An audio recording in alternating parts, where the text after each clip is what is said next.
转生成为帝国皇后的第一天，疯子皇帝竟然亲手递来一杯毒酒，只给他留下半年的寿命。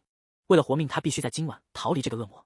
深夜的帝国皇宫里，皇后凯纳正独自待在房间，突然传来的脚步声打破了深夜的宁静。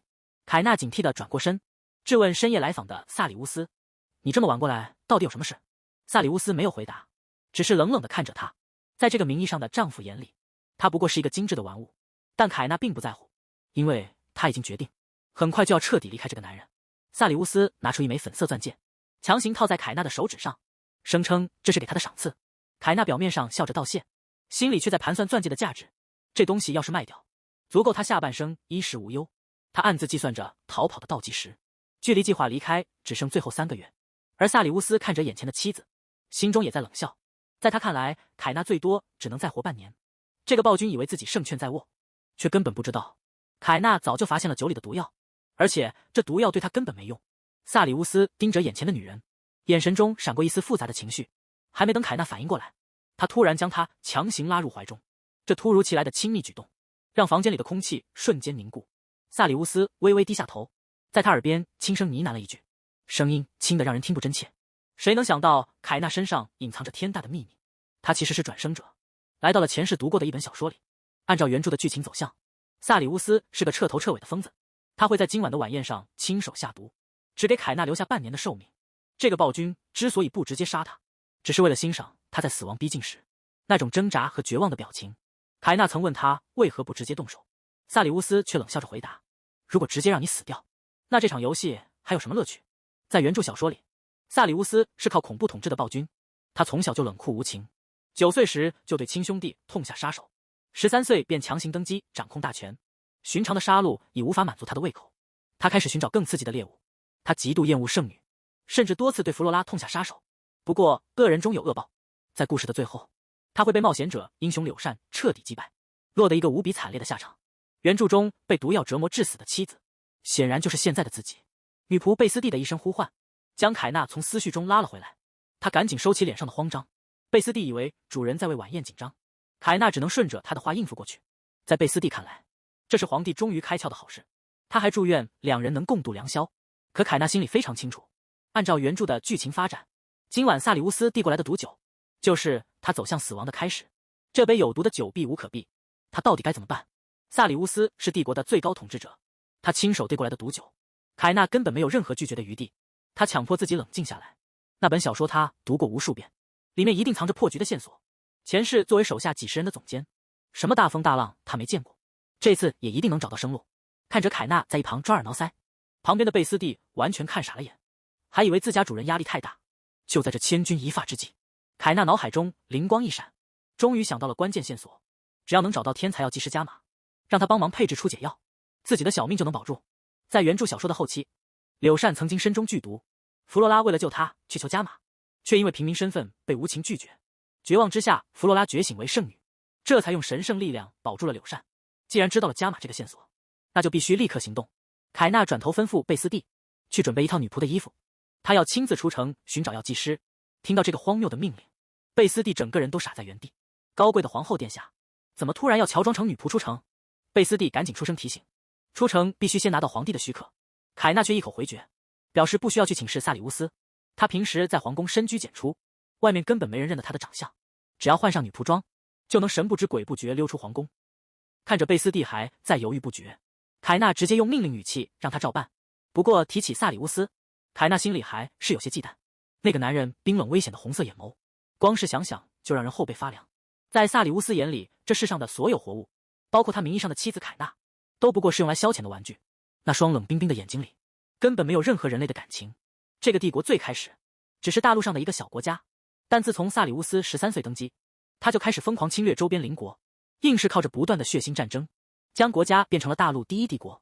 在这期间，只有一个叫阿尔伯格的小国，因为资源匮乏且领土狭小，才勉强躲过了一劫。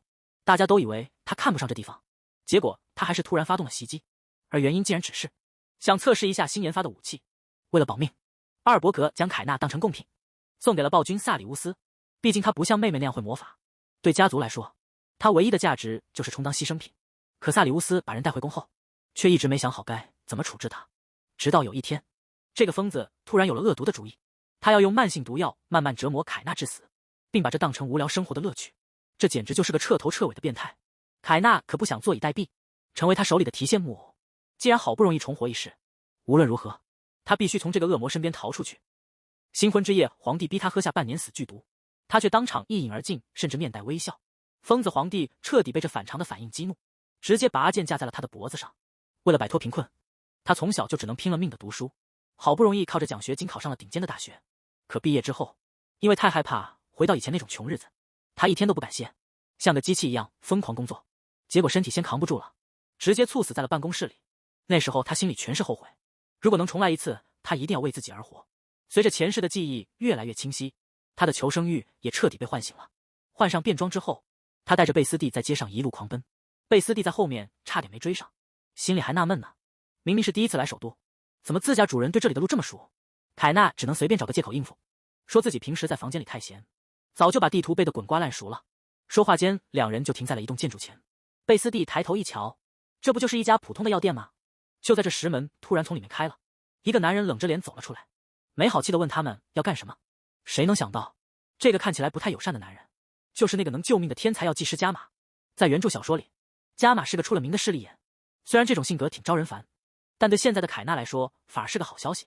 凯纳索性开门见山，直接亮出自己皇后的身份，要求他配制解药。可加玛却冷笑起来，他可是皇帝亲自认可的药剂师，怎么可能轻易听人差遣？光是嘴上说说显然没用。凯纳直接拔出了佩剑，加玛盯着桌上的短剑，整个人都傻了，因为这把剑上的文章是皇帝专属的标记，他怎么也想不通，眼前这个女人怎么会有这东西。面对加玛的质问，凯纳倒也没打算隐瞒，直接说这是他入宫时得到的家族短剑，虽然不是萨里乌斯亲手给的，但来头可一点都不小。当时送剑的宰相还特意交代，要是实在受不了皇帝的折磨，就用这把剑自己做个了断。说白了，这就是皇室送给他的体面死法。听到这里，加玛脑子里唰的一下全明白了，眼前这位不就是那位传闻中的皇后陛下吗？加玛连声道歉，请原谅我的无礼，快请这边坐。凯纳开口说，我接到了上面的秘密委托，因为事情太重要，所以我才亲自跑这一趟。加玛问具体的委托内容是什么，凯纳回答，上面希望你立刻配出半年死毒药的解药。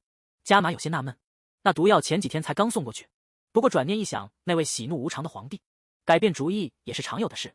凯纳拿出一件宝贝，只要你能把解药配出来，这东西就是你的了。凯纳冷冷的警告，要是你敢拒绝，后果你心里清楚。那位皇帝的脾气可不好惹。加玛一听这话，再看着桌上的宝贝，连忙答应下来，说自己这就去准备。3个小时过去，加玛还真把药水给配了出来，只要在饭前喝下去，就能彻底解了那半年死毒。看着这瓶药水，凯纳心里却泛起了嘀咕，这速度是不是有点太快了？凯纳盯着加玛警告，要是这药不管用，你可知道后果？加玛却拍着胸脯保证，绝对不可能没用，这可是他加玛亲手配的药。凯纳把项链递了过去，行吧，这次就相信你，这是给你的报酬。加玛高兴坏了，连声向凯纳道谢，还说以后有需要随时来找他。看着加玛那副见钱眼开的样子，凯纳反倒松了口气，这种人好打交道，以后说不定还能用得上。虽然这根项链是母亲留下的遗物，但现在保命要紧，根本顾不上心疼了。转眼就到了晚宴这天晚上，整个皇宫灯火通明，但对凯纳来说，这无异于一场鸿门宴。长桌的另一头，萨里乌斯早就等在那里了。你来了。凯纳脸上挂着得体的微笑，既然是皇帝陛下的邀请，我当然要准时赴约。萨里乌斯笑着说，这杯酒是特意为你准备的，一口气喝下去吧。这一刻终于还是来了，虽然心里还是有点打鼓，但现在已经没有退路了。凯纳一仰头，直接把杯里的酒喝了个精光。加玛可是个天才药剂师，这次绝对不会出问题。看着凯纳把酒喝下去，萨里乌斯嘴角的笑意更深了。我的好妻子，你只剩下半年的命了。刚才那杯酒里，可是能让你在6个月后彻底没命的剧毒。看着你临死前害怕发抖的样子，一定很有意思。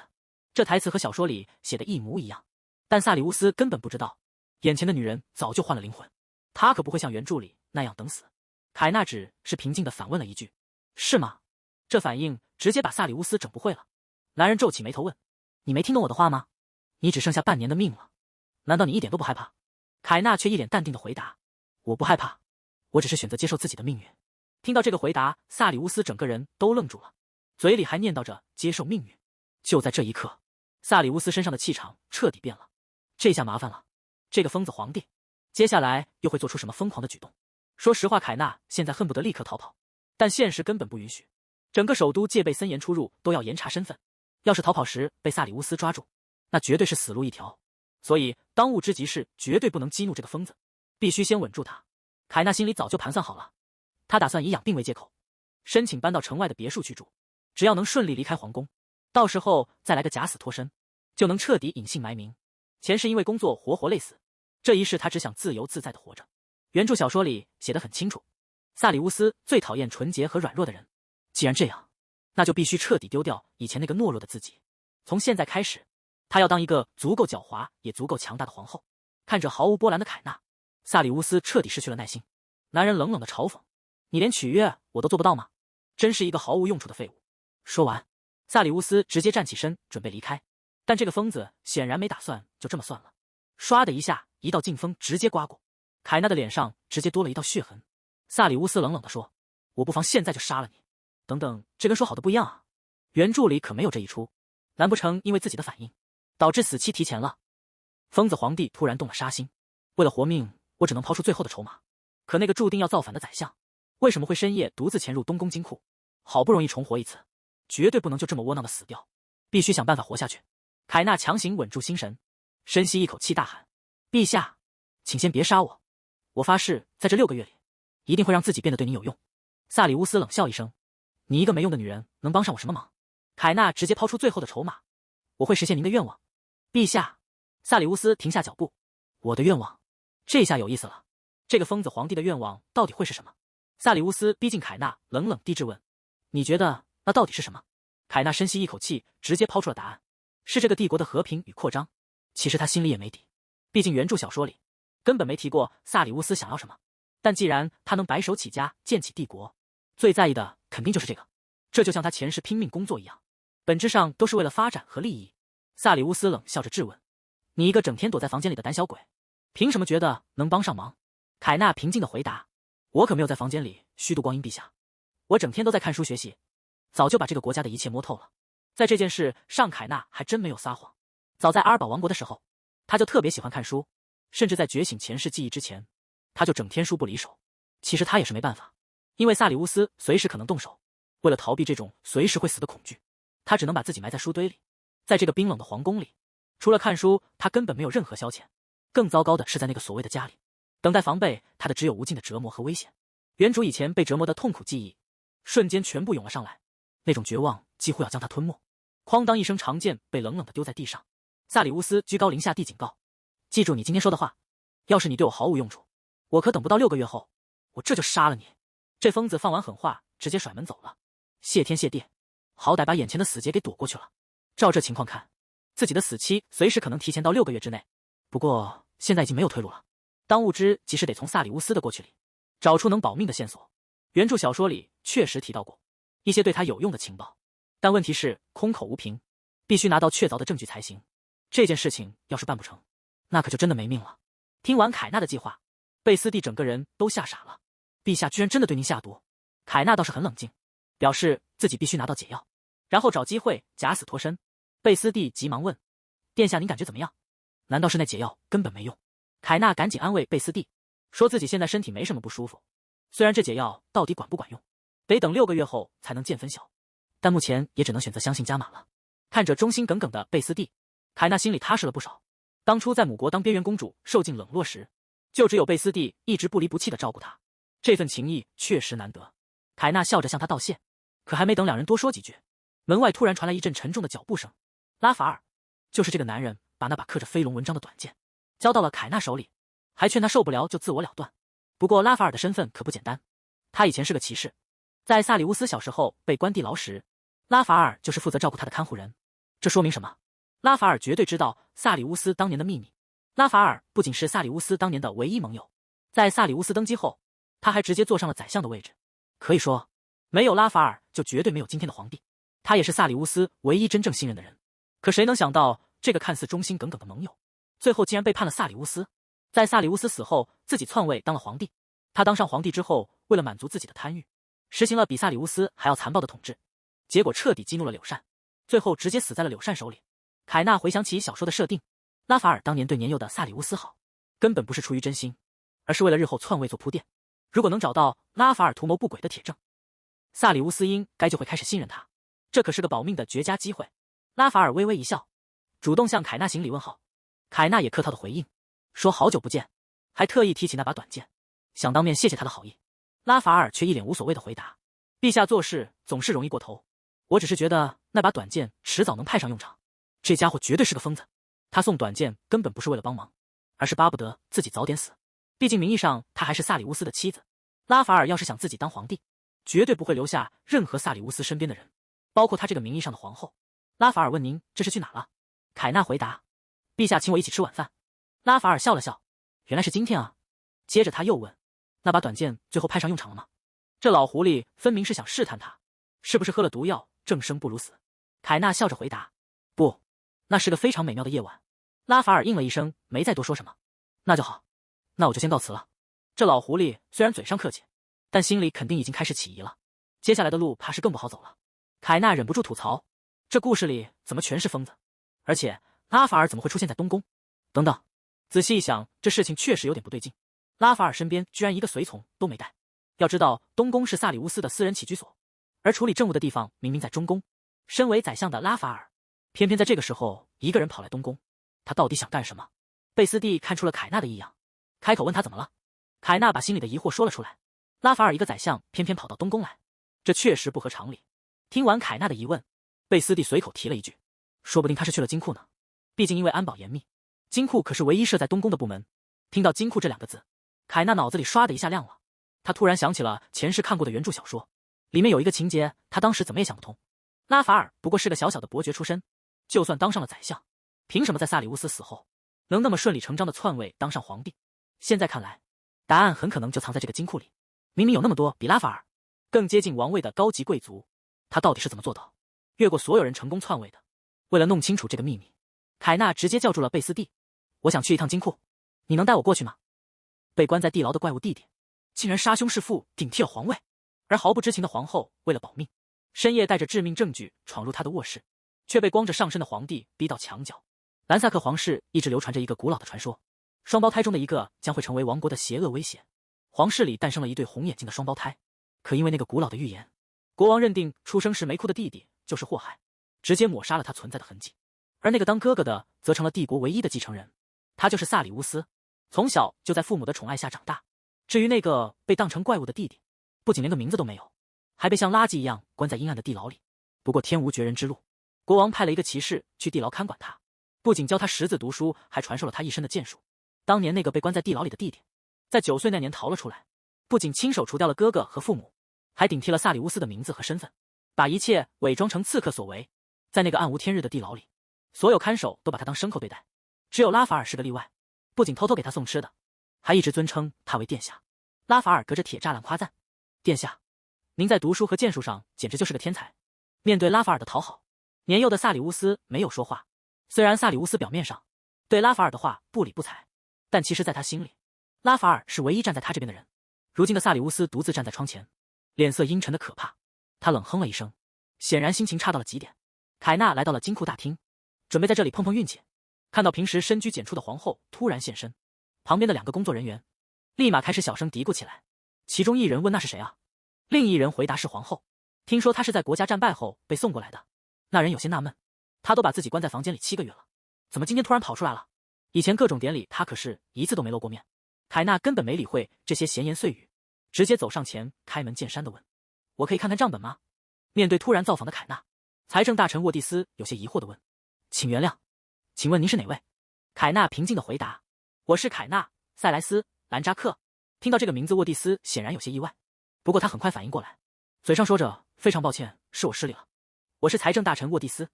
虽然嘴上在道歉，但沃蒂斯依然稳稳地坐在椅子上，连站起来行个礼的意思都没有。这态度已经很明显了，在这个皇宫里，根本没人把他这个皇后当回事。沃蒂斯有些警惕地问：您为什么要看账本？凯纳平静地回答：我想了解帝国的财政状况。听到这话，沃蒂斯直接愣了一下，旁边那2个工作人员更是当场嗤笑出声，嘲讽他一个花瓶皇后能看懂什么账本。这态度已经很明显了，在他们眼里，凯纳不过是个名义上的皇后，根本没有插手政务的资格。凯纳心里很清楚，和外面那些普通老百姓不同，这帮人今早就看穿了，她不过是个名义上的皇后，实际上就是萨里乌斯的玩具。虽然现在才反应过来有点晚，但他在这座皇宫里确实是一点地位都没有。不过这帮人是不是搞错了一件事？就算他只是个玩具，但只要萨里乌斯还没废了他，他就依然是这个帝国唯一的皇后。凯纳冷冷地问：“有什么东西是您不想让我看到的吗？”这可是他前世用血换来的教训，绝对不能让底下的人骑到自己头上，哪怕心里再没底，当老大的也得挺直腰板硬撑到底，这才是掌权者该有的样子。沃蒂斯这下没话说了，只能尴尬地回答：“您多虑了。”接着他终于老老实实地站了起来。沃蒂斯在前面带路，把凯纳带到了金库门前。随着大门被缓缓推开，里面的景象让凯纳心里有了底。看着眼前堆积如山的账本，数量可不是一般的大。果然和他预料的一样，拉法尔的秘密绝对就藏在里面。虽然工作量大得惊人，但现在自己的命就悬在半空，不管付出多大代价，他都必须把那个致命的证据给揪出来。在一堆堆账本里翻了半天，凯纳终于找到了突破口。账本上记录着一笔巨额支出，名义是帝都孤儿院的修缮费，但这笔钱怎么看都不对劲。之前去加马家的时候，他刚好路过那家孤儿院，当时那座孤儿院破败不堪的样子，他到现在都记得清清楚楚。这笔巨款要是真的花下去了，那地方怎么可能还是个烂摊子？顺着这笔账目往下查，负责这起修缮工程的负责人名字赫然写着拉法尔。这下真相大白了，拉法尔绝对是在中饱私囊。这笔消失的巨款就是他谋反的启动资金吗？从那天起，凯纳就带着女仆泡在金库里，没日没夜地翻看那些旧账本。这一查不要紧，他又揪出了好几笔有问题的巨额支出，而这些钱的最终去向全都指向了同一个人——拉法尔。这老狐狸拿了这么多钱，8成是用来收买那些有权势的贵族了。本来帝国的财政就吃紧，把这些烂账全部加起来，数额大的简直吓人。只要把这些账本交到萨里乌斯手里，他绝对会彻查到底。凯纳直接抱起账本，对一旁的沃蒂斯说：“这些账本我先借走了，很快就会送回来。”沃蒂斯虽然有些为难，但面对皇后的命令，他也根本不敢阻拦。只要能证实拉法尔挪用国库，去拉拢那些有权势的贵族，萨里乌斯就绝对不可能坐视不管。他一定会察觉到这场蓄谋已久的政变，这可是能保住他性命的唯一底牌。只要把证据递上去，拉法尔的末日也就到了。时间一晃过去了1周，凯纳直接来到了萨里乌斯的卧室门前。这1周他可真是累得够呛，为了把证据送上去，他递了无数次申请，结果全被无情地挡了回来。既然正规渠道走不通，他只能选择最直接的办法，在这里死守。虽然不知道这疯子皇帝白天在哪，但晚上他总得回卧室睡觉。等了这么久，萨里乌斯终于露面了。可还没等凯纳走上前搭话，旁边的守卫唰的一下拔出长剑，直接指向了他。站住，什么人？萨里乌斯就这么冷眼看着，连眼皮都没抬一下。这疯子皇帝看到自己老婆被刀架着，居然能冷血到这个地步。虽然早就知道这疯子态度差，但看到他那一脸嫌弃的表情，凯纳心里还是气不打一处来。萨里乌斯就这么冷冷地盯着他。凯纳深吸一口气，直接报上了自己的名号。听到这个名字，旁边的守卫唰的一下全懵了。凯纳看着萨里乌斯，平静地开口：“我是来向陛下汇报重要事情的。”随着大门在身后关上，凯纳这下真的是羊入虎口了。仔细想想，这还是他第一次进萨里乌斯的卧室。不过也难怪，毕竟连新婚之夜那疯子都没正眼瞧过他。可还没等他多想，萨里乌斯居然当着他的面直接开始脱衣服了。这下凯纳彻底懵了，长这么大他哪见过这阵仗？更要命的是，萨里乌斯光着上身直接朝他逼近了过来。凯纳这下彻底慌了，急忙问他为什么要脱衣服。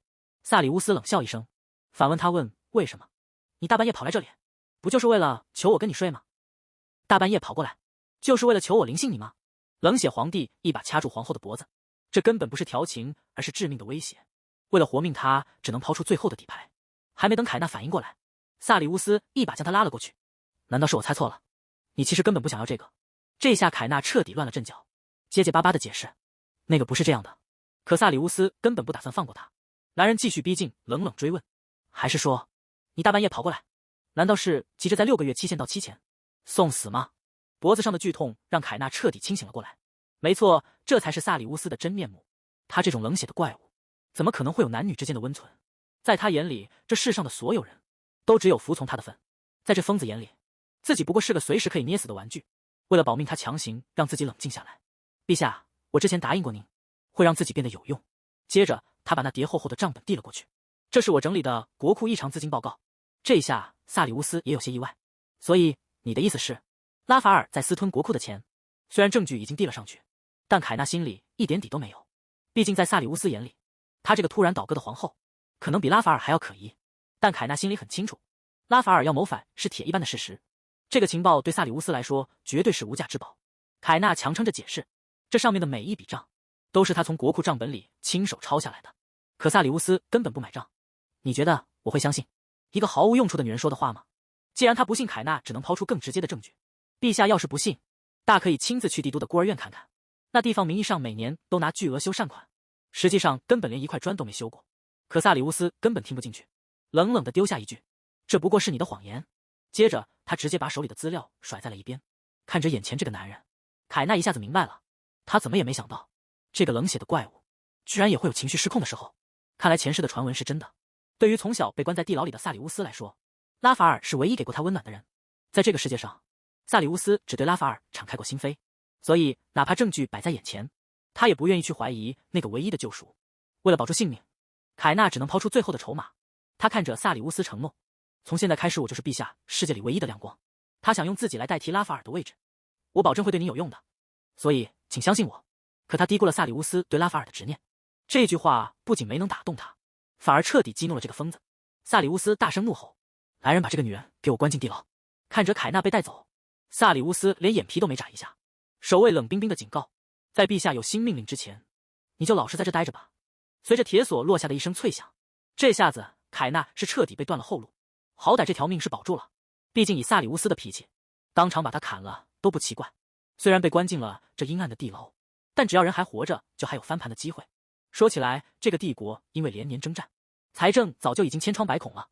在这么缺钱的关头，拉法尔却在暗中转移巨额资金。萨里乌斯只要不是傻子，迟早会顺藤摸瓜查到真相。到时候拉法尔谋反的计划就彻底藏不住了。只要能帮萨里乌斯揪出叛徒，凯纳就能彻底赢得他的信任。到那个时候，自由还不是手到擒来？回想起自己对萨里乌斯说的那句誓言，凯纳忍不住自嘲地笑了笑。其实仔细想想，无论是前世还是这辈子，他都从来没有成为过谁的救赎。萨里乌斯之前还自作多情，以为他是来投怀送抱的，真是想多了。要是那疯子看到他衣服底下的后背，估计只会觉得恶心吧。那上面满是触目惊心的伤痕，这些曾经默默承受的虐待，对他来说根本不是什么勋章，而是他过去懦弱无能的耻辱柱。其实在凯纳心里，他反而觉得有些庆幸，因为萨里乌斯从来没有碰过他，哪怕他们名义上是夫妻。看着眼前这堆被撕碎的纸片，萨里乌斯也有些出神。他可没忘记，凯纳第一次见到他的时候，整个人被吓得不轻，当场就支撑不住倒了过去。从那以后，他就一直把自己关在房间里。在萨里乌斯看来，什么强者保护弱者，不过是弱者自我安慰的废话。他更不可能去相信一个弱女子。但是凯纳送来的账本上，那笔被挪用的巨额资金，确实大到让人无法忽视。他想起了那段地牢里的日子，那时候只有拉法尔会偷偷给他送点心。拉法尔隔着铁栅栏对他说：“殿下您又长高了，我必须给您准备新衣服了。”曾经那个在地牢里对萨里乌斯嘘寒问暖的拉法尔，嘴上说着期待他的成长，可实际上呢，调查结果一出来，所有的温情全被撕得粉碎。手下拿着报告汇报，拉法尔挪用公款的事情全都是真。他不仅把大笔的利益送给贵族，甚至还把巨额资金偷偷转移到了一个叫做茨威格的新商会里。这个所谓的商会，表面上是个正经做生意的公司，实际上根本就是个谋反的秘密基地。他们把大本营设在帝都一家酒馆的后房里，而且根据线报，拉法尔经常在这里出入。想要混进这个地方，必须得对上特定的暗号，而这个暗号就是黎明之龙的饮品。萨里乌斯穿着一身黑色斗篷，独自来到了这家酒馆，对柜台后的酒保低声说出了暗号。酒保压低声音指了个方向，走廊尽头的房间。萨里乌斯刚走到门外，就听到里面传来说话声。房间里的人说萨里乌斯就是个怪物，他的剑术还是我亲手教的，没人比我更了解他。说话的不是别人，正是拉法尔。这老狐狸正跟同伙密谋呢，要是稍有不慎，我们整个商会都会被他除掉，除非能找到一个比他更强的剑士，否则我们的计划根本没法动手。旁边的同伙有些犯难，这种高手哪是说找就能找到的？拉法尔冷笑了一声回答：“找不到，那就只能我们自己培养一个了。只要我们联手，绝对能彻底除掉萨里乌斯。”可还没等他们高兴太久，门外突然传来一阵脚步声，来人直接叫出了他的名字：“拉法尔！”这声音一出，屋里的人全懵了。萨里乌斯冷冷的开口：“这世上根本没有剑士能与我匹敌，你居然愚蠢到连这都不明白！”拉法尔吓得话都说不利索了，惊呼着：“陛下怎么会在这里？”这下可真是自投罗网了。萨里乌斯缓缓拔出长剑，冷冷的宣判：“你被解雇了。”谁能想到萨里乌斯动手会这么快？整个房间里已经没有一个活口了。那个曾经不可一世的拉法尔，如今也变成了一具冰冷的尸体。他的野心和阴谋到这里彻底画上了句号。萨里乌斯冷冷地看着这一切，低声说了一句：“真无趣。”他想起凯纳对他的承诺，他要成为萨里乌斯世界里唯一的光。萨里乌斯只是冷哼了一声，冷冷地吐出2个字：荒谬。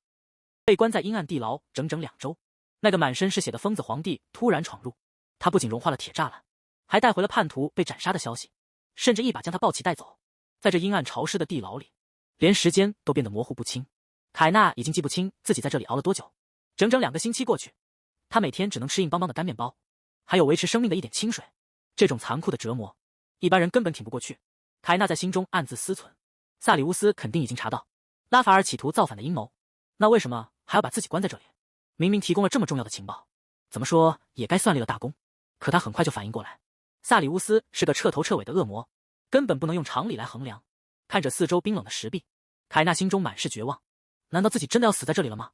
就在这时，外面突然传来一阵嘈杂的脚步声，有人在低声劝说萨里乌斯，劝他先去沐浴更衣，免得这副样子被旁人看见，引来更难听的传言。可萨里乌斯根本不听劝阻，他冷冷地丢下一句：“闭嘴，想死吗？”听到这个熟悉的声音，凯纳瞬间警惕起来。萨里乌斯正一步步朝他走来，脸上还带着未干的血迹。还没等凯纳反应过来，萨里乌斯直接伸出了手，狂暴的火魔法瞬间爆发，连粗壮的铁栅栏都被轻易融化。虽然知道他擅长火魔法，但强到这种地步，确实远远超出了预料。萨里乌斯冷冷地开口：“我把拉法尔杀了。”这个消息如同晴天霹雳，本以为最多只是把人关起来，没想到他竟然直接下了死手。萨里乌斯俯视着他，冷冷地说道：“我承认你对我很有用。”看着那只沾满鲜血的手掌，凯纳心里非常清楚，这是他唯一的救命稻草。可他现在连抬手的力气都没有。萨里乌斯冷笑了一声，眼神中满是嘲讽：“真可怜，才关了这么几天，你就已经狼狈成这样了。”接着他脱下自己的外衣，冷冷地丢下一句：“你真的很弱。”可谁能想到，这个刚刚还冷冰冰的男人，下一秒竟直接把他抱了起来。这突如其来的举动，让凯纳整个人都懵了。萨里乌斯居然会抱他，这个疯子到底在想什么？明明应该感到害怕才对，可靠在这个满身是血的男人怀里，他心中竟生出一种莫名的安全感。看着萨里乌斯抱着他大步离去，周围的侍从全都看傻了眼。萨里乌斯冷冷地开口：“那帮蠢货居然以为能杀了我，我在他们的大本营宰了10来个，不过外面还有漏网之鱼，我迟早会把他们一个个揪出来。”看着满身血迹的男人，凯纳有些担心：“萨里乌斯，你受伤了吗？”萨里乌斯只是不屑地冷笑：“那些不自量力的家伙，要是早点认清自己的分量，还能多活几天。”这个疯子的手段残忍至极。萨里乌斯接着说道：“我打算把那些叛徒的脑袋全都挂在城门上示众，直到被鸟啃的只剩下白骨。我会把剩下的一切都烧光，直到这个世界上连一粒灰烬都不剩。”看着眼前这个疯狂的男人，凯纳心里一阵发凉。他原本以为萨里乌斯对拉法尔的信任，说明他心里还有那么一点人性，但现在看来，这完全是他自己的幻想。这个冷血的怪物根本没有心。凯纳很清楚，自己必须尽快离开这个危险的男人，但在逃走之前，他还有一件必须要做的事，那就是把大主教埃利翁拉拢过来。只有得到埃利翁的支持，他才有可能在这场权力的漩涡中活下去。一看到凯纳平安无事的回来，女仆贝斯蒂整个人都松了一口气。陛下您没事，真是太好了，我都要担心死了。凯纳温柔地安慰道：“谢谢你，贝斯蒂。”不仅人被放了出来，连待遇都跟以前完全不同。看着桌上摆满的美味佳肴，贝斯蒂兴奋地介绍：“陛下您看，今天的饭菜特别丰盛。”贝斯蒂忍不住感慨，最近这伙食真是越来越精致了，以前不仅是冷饭冷菜，每顿还只有可怜巴巴的2道菜。听女仆这么一说，凯纳也有些无奈地笑了笑：“你说的对，不过这待遇比以前在老家时好太多了，所以根本没往心里去。”看着这一桌子丰盛的饭菜，贝斯蒂有些好奇地问：“您觉得这是陛下特意吩咐的吗？”凯纳却摇了摇头，估计是那些厨子想多了。之前萨里乌斯亲自抱他回来，这帮人肯定是误会了他们之间的关系，这才赶着来巴结。听完这话，贝斯蒂也觉得有道理。也许您说的对。凯纳喝着杯里的茶，忍不住赞叹：“这茶味道真是不错，光是能喝到它，这一趟城堡就没白来。”一旁的贝斯蒂笑着解释：“听主厨说，这茶叫做维奥利亚，是用他家乡的花草和蜂蜜特意调配出来的，不仅能恢复体力，还能美容养颜。”听完这话，凯纳这才恍然大悟，难怪自己最近身体恢复的这么快，连皮肤都变好了。贝斯蒂接着说：“主厨因为太想家，一下子做了好多存货，您要是喜欢，随时都可以喝到。这茶要是能拿去卖，绝对能大赚一笔。”凯纳脑海中突然有了主意，他立刻叫来女仆，吩咐道：“贝斯蒂，帮我把维奥利亚茶装进瓶子里当礼物，顺便准备一套出门穿的礼服。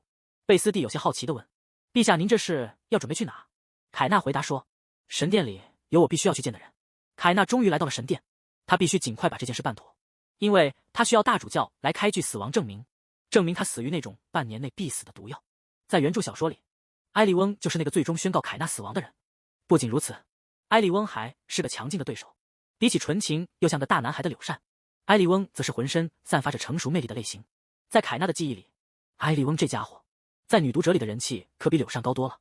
不过这神殿大的离谱，埃利翁作为大主教，应该在主神殿里才对。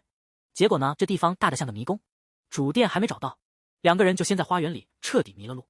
看着周围一模一样的景色，贝斯蒂有些慌了。要不我们还是先往回走吧，这下可好，连回去的路都找不到了。这神殿之行刚开始，就直接卡在了第一关。谁能想到这路还没问成，凯纳和贝斯蒂就先撞见了一场大八卦。前面有个女人正在跟大主教埃利翁说话，埃利翁有些抱歉的开口：“对不起。”这一下可把偷看的两个人给整懵了。我只是对你没那个意思。堂堂帝国皇后竟然想要假死脱身，而她唯一的盟友居然是手握大权的大主教。可就在计划达成的瞬间，暴虐的皇帝却突然挡住了去路。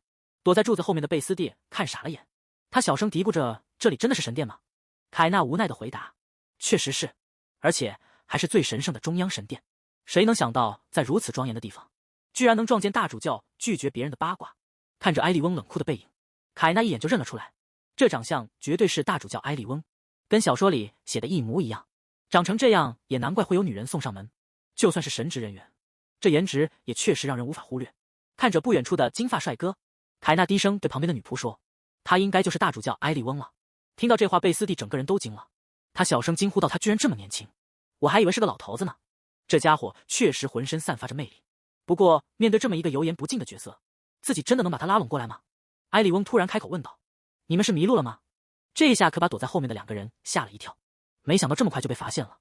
埃利翁接着说道：“请让我为你们引路出来吧。”凯纳这才反应过来，这家伙可不只是个神职人员，他还是个深藏不露的剑术高手，难怪感知能力这么敏锐。既然已经被发现了，凯纳索性直接走了出来。一看到走出来的人是凯纳，埃利翁也有些意外，不过他很快反应过来，恭敬地行了个礼：“能见到您是我的荣幸，女皇陛下。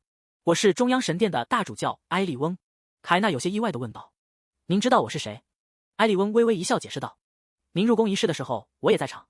像您这样美丽的容貌，只要见过一次，就绝对不会忘记。”不过凯纳可没被甜言蜜语糊弄过去，当时自己明明戴着面纱，这家伙怎么可能看得清？一旁的贝斯蒂倒是先兴奋起来了，虽然心里有疑惑，但眼下不是纠结这个的时候。凯纳主动开口道：“埃利翁大主教，我有重要的事情要和您商量。”为了拉近关系，凯纳拿出了提前准备好的礼物：“请尝尝这个，这是我们城堡主厨特制的茶。”埃利翁倒也没客气，笑着回答道：“谢谢您分享这么难得的美味，我这就去泡。”茶泡好后，埃利翁喝了一口，这味道直接让他整个人都精神了。埃利翁忍不住赞叹道：“我从没喝过这么好喝的茶，这要是传到市面上，绝对会大受欢迎。”凯纳笑着说道：“能得到您的夸奖，真是我的荣幸。”客套话说完后，埃利翁主动切入正题，询问凯纳今天特意跑一趟，到底是有什么重要的事情。看着眼前这个温和的男人，凯纳心里却十分警惕，这家伙年纪轻轻就能当上大主教，绝对不是个简单角色，要是被他温柔的外表骗了，那可就彻底完了。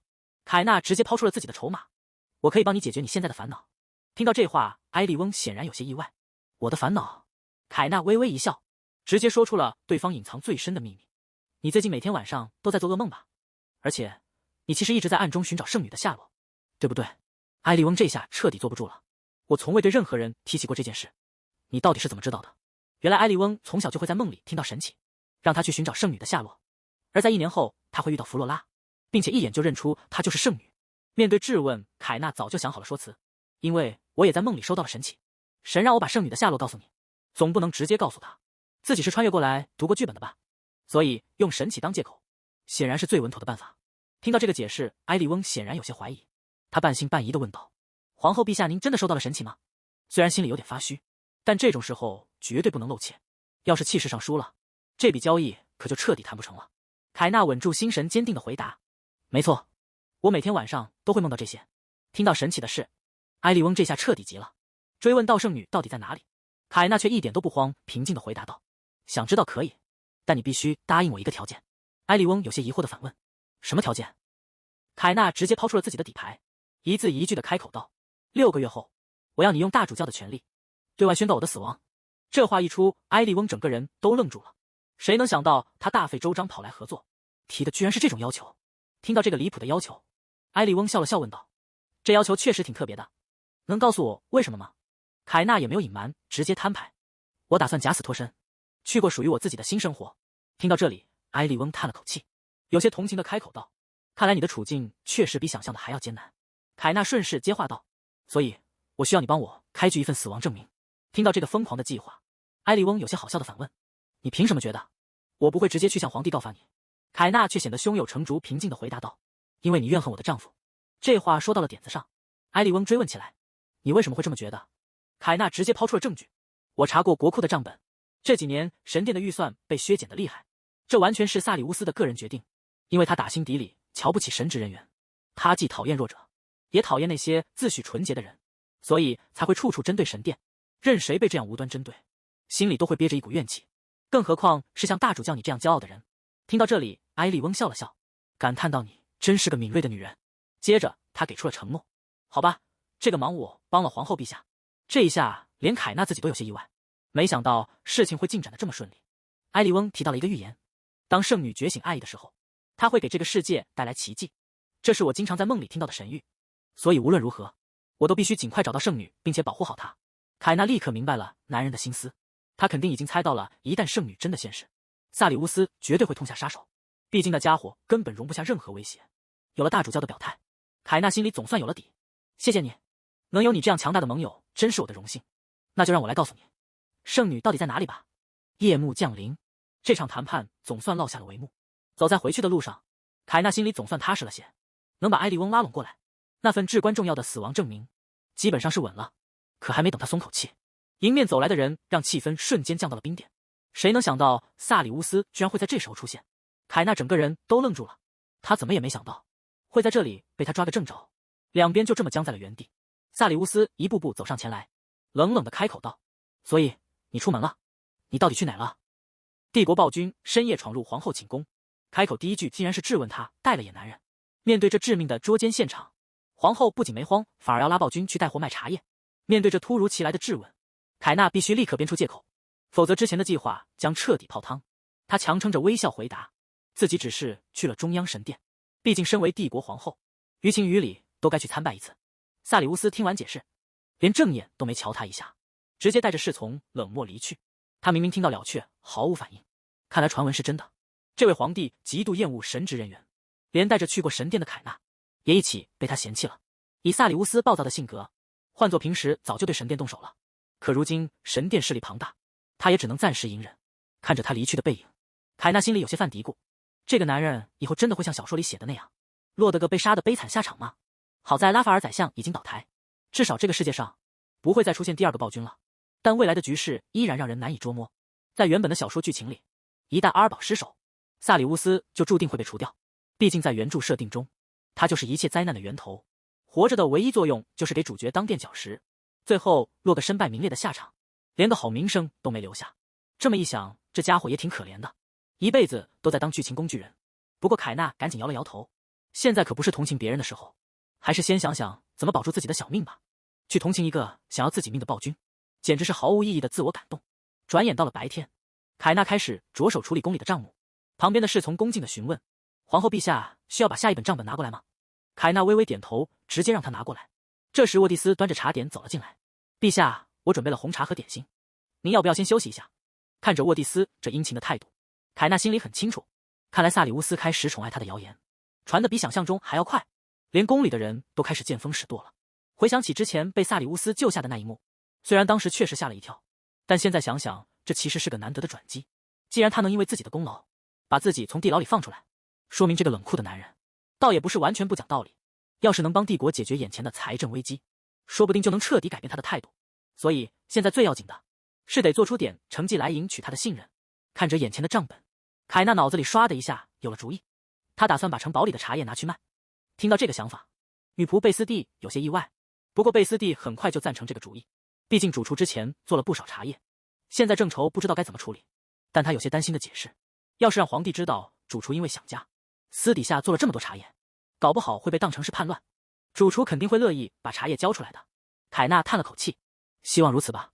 不过贝斯蒂还是有些犯嘀咕，光靠卖茶叶真的能拯救帝国财政吗？这东西又卖不上什么高价。凯纳却显得胸有成竹，便宜也有便宜的好处，买得起的人多，咱们只要薄利多销就能赚大钱。所以我们得把全国的顾客都吸引到首都的店铺来。听到这，贝斯蒂整个人都听傻了。全国的人，这怎么可能办得到？凯纳微微一笑，直接抛出了他的终极计划：我们要让所有人都疯狂爱上这种茶。为了让这个卖茶的计划顺利实施，凯纳心里很清楚，光靠他们几个人还远远不够，必须得找个专业人士来帮忙。凯纳对旁边的女仆吩咐道：贝斯蒂去把那个人给我带过来。没过多久，人就被带到了房间里。进来的男人显得十分拘谨。打扰了，我是画家罗伊，很荣幸能见到您。看着眼前这个紧张过度的人，凯纳倒也能理解，毕竟突然被传闻中暴君的妻子召见，换作是谁恐怕都会被吓得不轻。凯纳主动打了个招呼：我是凯纳·瑟勒斯·兰扎克，我之前在镇上的画廊看过你的画，真的很漂亮。听到这话，罗伊整个人都懵了。陛下，您真的看过我的画？不过罗伊很快又自卑起来，真抱歉让您看到那些碍眼的东西。我的画其实挺诡异的。凯纳却立刻否定了男人的说法，一点都不诡异。凯纳继续鼓励他：我相信用不了多久，你的才华就会被所有人认可。听到这话，罗伊感动的不行，赶紧鞠躬道谢。虽然罗伊现在还没什么名气，但凯纳心里很清楚，用不了几年，这个男人就会成为名震大陆的顶尖画家。在原本的剧情里，他因为给圣女弗罗拉画了一幅肖像画，结果被报社编辑相中，直接以终极之美的标题登报，一夜之间火遍大江南北。收回思绪，凯纳切入正题：其实我今天找你来，是有一件事想拜托你。罗伊有些紧张，小心翼翼地问是什么事。凯纳微笑着提出请求：你能为皇帝陛下画一幅肖像画吗？听到这个要求，罗伊整个人都吓傻了。其实凯纳有着自己的小算盘，现在的弗洛拉还没有觉醒成为圣女，就算她长得再漂亮，也没有哪家报社会去刊登一个普通村姑的画像，所以必须得换个更有爆点的人选，那就是萨里乌斯。只要把皇帝的画像登出去，绝对能引起轰动，到时候罗伊的名气自然就打响了。只要大家看到这位暴君居然长得这么好看，绝对会被他迷得神魂颠倒。而且凯纳还打算在萨里乌斯的肖像画背景里加上维奥利亚茶，简单来说就是让皇帝亲自来当带货代言人，这宣传效果绝对拉满。不过计划虽然完美，现在却有一个最致命的问题：萨里乌斯那脾气怎么可能乖乖配合当模特？看来得想个办法好好讨好一下这位皇帝陛下了，不然这计划可就全泡汤了。凯纳刚回到房间，还没来得及喘口气，门外就传来了脚步声。推门进来的居然是萨里乌斯。凯纳有些措手不及，但表面上还是强装镇定：陛下，这么晚了您怎么来了？不过转念一想，这说不定是个好机会，正好可以趁机提起画肖像画的事。凯纳刚准备行礼套近乎，萨里乌斯却冷冷地打断了他：我听说你今天带了个男人回房间。这话一出，凯纳整个人都傻了，这语气听着怎么像是在捉奸一样？这下该怎么解释才好？凯纳赶紧解释：我确实带了男人进来，但那只是我白天召见的画家。萨里乌斯有些意外：画家？你找他能有什么事？凯纳倒也坦然：我让他为您画一幅肖像画。听到这个回答，萨里乌斯更疑惑了：为什么要画我？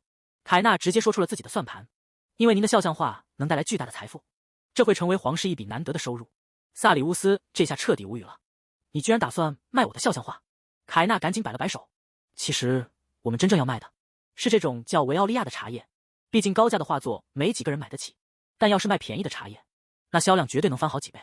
凯纳的计划很简单，就是把萨里乌斯的肖像印在报纸上，背景再配上茶叶的图案。毕竟放眼整个帝国，根本找不到比皇帝更帅的代言人了。只要他肯露脸，老百姓绝对会因为好奇抢着买。凯纳还在兴致勃勃地描绘蓝图，只要这茶叶能卖得好，不仅能创造就业，甚至能带动整个帝国的经济。可还没等他把话说完，萨里乌斯却突然打断了他：你……还没等凯纳反应过来，萨里乌斯已经逼到了跟前：你很喜欢我这张脸吗？这突如其来的举动直接把凯纳的思路全打乱了。帝国暴君的帅脸竟然成了带货神器，茶叶生意火爆的同时，危机却悄然降临。本该在村里待着的圣女凭空消失，再次相见她居然穿着女仆装潜伏在皇宫。凯纳在心里暗自嘀咕，虽然对萨里乌斯毫无兴趣，但不得不承认这家伙长得确实无可挑剔。看着眼前的女人，萨里乌斯冷冷地表示自己同意配合画这幅肖像画，这让凯纳有些意外。他赶紧开口向对方道谢，不过他心里还是有些纳闷，这个脾气古怪的暴君这次怎么会如此好说话？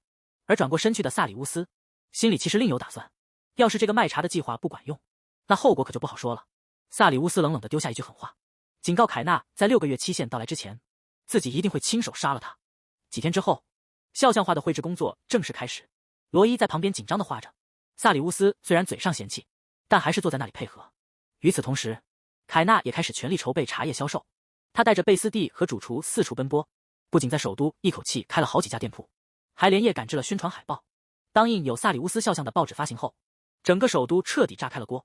这位暴君的帅气长相一下子吸引了所有人的目光。接下来的发展顺利的让人不敢相信。谁能想到平日里人人惧怕的暴君，居然长得如此好看？整个首都的人都开始疯抢茶叶。虽然茶叶卖得火爆，萨里乌斯本人却没有任何表态。这冷淡的反应让大家心里直打鼓。凯纳倒也想得开，既然对方没来找麻烦，也没动手要自己的命，那应该就是默认了这个结果。另一边，萨里乌斯收到了一封信，是凯纳写给萨里乌斯的申请信。他希望让主厨回一趟家乡，名义上是去研究如何改良茶叶。听完这个请求，萨里乌斯什么也没说，这态度显然是默许了。得知自己终于能回老家，主厨简直不敢相信自己的耳朵，他感动的连连向凯纳道谢，发誓一定要把茶叶品质提上去。凯纳却觉得该说谢谢的其实是自己，毕竟主厨这次回去是他计划里非常关键的一步。凯纳微笑着对主厨说，能产出这么好喝的茶叶，你的家乡一定是个很美的地方，这一路上注意安全。主厨听完感动的连连点头。没过多久，主厨便收拾好行李出发了。看着他远去的背影，凯纳心里却有些不是滋味，自己可没有主厨那种对家乡的自豪和向往。毕竟对于凯纳来说，家乡并不是什么温暖的地方。作为阿尔堡王国输出的女儿，她的过去全都是痛苦的回忆。凯纳出生没多久，母亲就去世了。在王宫里，她一直被王后冷眼相待，毕竟她是国王宠妃生的孩子，天生就不招王后待见。更要命的是和王后的女儿艾莎比起来，凯纳显得处处不如人。艾莎不仅身份尊贵，甚至还能使用罕见的白魔法，在所有人眼里，她就像女神一样耀眼。而没有任何特殊能力的凯纳，站在这样的光环旁边，就只剩下了可怜和卑微。在王后眼里，凯纳就是个眼中钉，只要一有机会，王后就会把凯纳拖进地下室，用鞭子狠狠地折磨他。无论是前世还是这辈子，凯纳最渴望的，其实只是一个能被称为家的地方。为了不再回到那种地狱般的日子，他现在必须拼尽全力去争取抢。只要能摆脱萨里乌斯，拿到自由，就一定能找到真正属于自己的归宿。不知不觉2个月过去了，距离毒药发作的时间也越来越近。这天，埃利翁主动找了过来。皇室的维奥利亚茶现在可是大红大紫啊。凯纳谦虚的回答，多亏了大主教您的支持，我才有勇气把这门生意做起来。埃利翁接着打趣道，看来女皇陛下才是这桩生意的幕后推手，连报纸上皇帝肖像画背景里的茶叶也是您的主意吧？凯纳大方承认了，确实是这样，我就是想利用皇帝陛下的美貌来吸引大家的注意力。埃利翁听完赞许的笑了笑，夸奖这个主意确实聪明。不过埃利翁话锋一转，不过陛下，您自己难道不是更适合当模特吗？这突如其来的问题让凯纳愣了一下。埃利翁微笑着继续说道，凭您的美貌，要是亲自出马，肯定也能吸引所有人的目光。凯纳有些不好意思的笑了笑，客套的回答对方过奖了。不过凯纳心里很清楚，这家伙说话一套一套的，一看就是个情场老手。凯纳笑着解释道，自己可不想出这个风头，更没想过要当什么模特。其实凯纳心里有自己的打算，一旦以后顺利脱身拿回自由，要是这张脸人尽皆知，那以后的隐居生活可就麻烦了。凯纳赶紧转移了话题，开口询问大主教今天特意过来，是不是有什么要紧事？埃利翁微微一笑回答，我是专程来拜访您的皇后陛下。凯纳有些好奇的追问，那您找我到底是为了什么事呢？埃利翁提议换个地方说话。换了地方后，埃利翁直接说出了调查结果。他已经派人搜遍了西部所有村庄，但根本没有找到那个粉金色头发成红色眼睛的年轻姑娘。听到这个消息，凯纳有些不敢相信的追问，真的吗？这下事情可就变得诡异了。因为按照原本的小说剧情，弗罗拉这个时候应该乖乖待在老家才对，可现在人居然凭空消失了，难道剧情已经开始发生偏差了吗？埃利翁开始起疑了。皇后陛下，您之前跟我说那些，该不会只是为了利用我吧？面对大主教的质问，凯纳只能硬着头皮否认，回答自己绝对没有欺骗对方。埃利翁显然没那么容易相信，继续追问这是否是实话。凯纳赶紧信誓旦旦的保证，自己确实在梦里得到了神启，毕竟只有扯上神明，才能解释他为什么能未卜先知。虽然暂时把人给糊弄了过去，但凯纳心里非常清楚，要是弗罗拉一直不出现，埃利翁迟早会跟他散伙。要是拿不到那张假死证明，他的脱身计划可就彻底泡汤了。凯纳只能先稳住对方，保证自己一定会找到圣女，希望大主教能再多给点时间。好在埃利翁最后还是松了口，表示自己愿意再相信他一次。这下总算是暂时糊弄了过去，毕竟埃利翁是计划里最关键的一环，现在绝对不能跟他闹掰。不过圣女到底去哪了？要是再找不到人，这合作迟早的玩完。为了尽快找到失踪的弗罗拉，凯纳立刻派出心腹女仆贝斯蒂，让他去西部的村庄打听消息，这关系到他接下来的假死计划，绝对不能出任何差错。一转眼1个星期过去了，贝斯蒂却垂头丧气地赶了回来，连个有用的线索都没带回来。这下凯纳彻底坐不住了。既然别人靠不住，凯纳决定亲自带贝斯蒂出宫找人。可找了半天依然是一无所获。这下凯纳心里开始犯嘀咕了，原本的剧情怎么会偏离这么多？难道是因为拉法尔提前倒台，引发了蝴蝶效应，还是自己卖茶叶的举动在无意中改变了故事的走向？不过现在慌也没用，凯纳强迫自己冷静下来，只要人还在这个世界上，就一定能找到蛛丝马迹。只要萨里乌斯和拉法尔都消失，这个世界就会像小说结局写的那样，重新迎来和平。所以不管怎么样，现在最要紧的还是得先把弗罗拉给找出来。可问题是，这天大地大的，到底该去哪儿找人？线索一断，直接让人抓狂。贝斯蒂看着不远处受训的新人，开口感叹，这里又在训练新女仆了。听说阿尔堡那边的训练就够受的，没想到这儿也一点不轻松。凯纳叹了口气回答，确实不容易，连我都快累瘫了。就在这时，贝斯蒂注意到人群里有个特别显眼的人，忍不住感叹，那个女人长得真漂亮。顺着贝斯蒂指的方向看过去，凯纳一下子愣住了，这不就是他们找了半天的弗罗拉吗？看着眼前这个熟悉的身影，凯纳整个人都懵了，对方怎么会在这里？原著圣女竟然混进皇宫当女仆，大主教却说在她身上感应不到神力，而暴君皇帝已经开始暗中调查我的底细。这场关于身份与权力的致命游戏，到底谁才是真正的幕后玩家？旁边的人还在小声议论，说这姑娘长得这么漂亮，以后肯定能当上高级侍女。可凯纳却觉得事情不对劲，因为在原本的小说剧情里，弗罗拉根本就没在皇宫当过女仆，这剧情偏差的也太离谱了。看着眼前的弗罗拉，那标志性的粉金色长发，确实美得让人移不开眼。不愧是原著小说里的女主角，这颜值确实没得挑。在原本的故事设定里，除了那个油盐不进的萨里乌斯，她几乎迷倒了所有的男性角色。看着这样自带光环的圣女，凯纳心里不禁有些感慨，被整个世界当成中心来宠爱，到底会是一种什么样的感觉？自己不过是个配角，说不定哪天怎么死的都不知道。不过好在，现在总算知道弗罗拉的下落了。凯纳立刻把这个消息告诉埃利翁，可谁能想到，埃利翁顺着方向看过去之后，却直摇头。那个女人真的是圣女吗？自己怎么一点感觉都没有？这下轮到凯纳懵了。埃利翁接着解释道，神明赐予了他辨别圣女的能力，可他在弗罗拉身上却什么都感应不到。凯纳急忙辩解，这绝对不可能，我在梦里见到的圣女绝对就是她，我已经查清楚了，她就是西部村庄的弗罗拉，绝对不会有错。埃利翁叹了口气，既然您这么肯定，那我们就先观察她一阵子，一旦确认了她的身份，我会立刻把她接回神殿保护起来。凯纳还是有些不甘心，就算你现在感应不到，难道看不出她很特别吗？她整个人都在闪闪发光啊。结果埃利翁却笑了笑，在我眼里，您才是更美的那个。凯纳只觉得这家伙是在逢场作戏。女人笑着回答，大主教没必要说这些违心的话。埃利翁却一脸认真的解释，自己说的可都是真心话。看着眼前这个满嘴甜言蜜语的男人，凯纳却突然有些恍惚，那些被刻意遗忘的过去一下子全涌了出来。在那个所谓的家里，他从来没有听过一句赞美，只有无尽的辱骂和嫌弃。就因为没有魔法才能，甚至连这头黑发和长相都成了被惩罚的理由。那些鞭子落在身上的疼，到现在都还清清楚楚。埃利翁看出了凯纳的顾虑，温柔地安慰道，没关系陛下，就算现在还不能确定圣女的身份，我也绝对会站在您这一边。听到这话，凯纳有些意外，他没想到对方会这么说。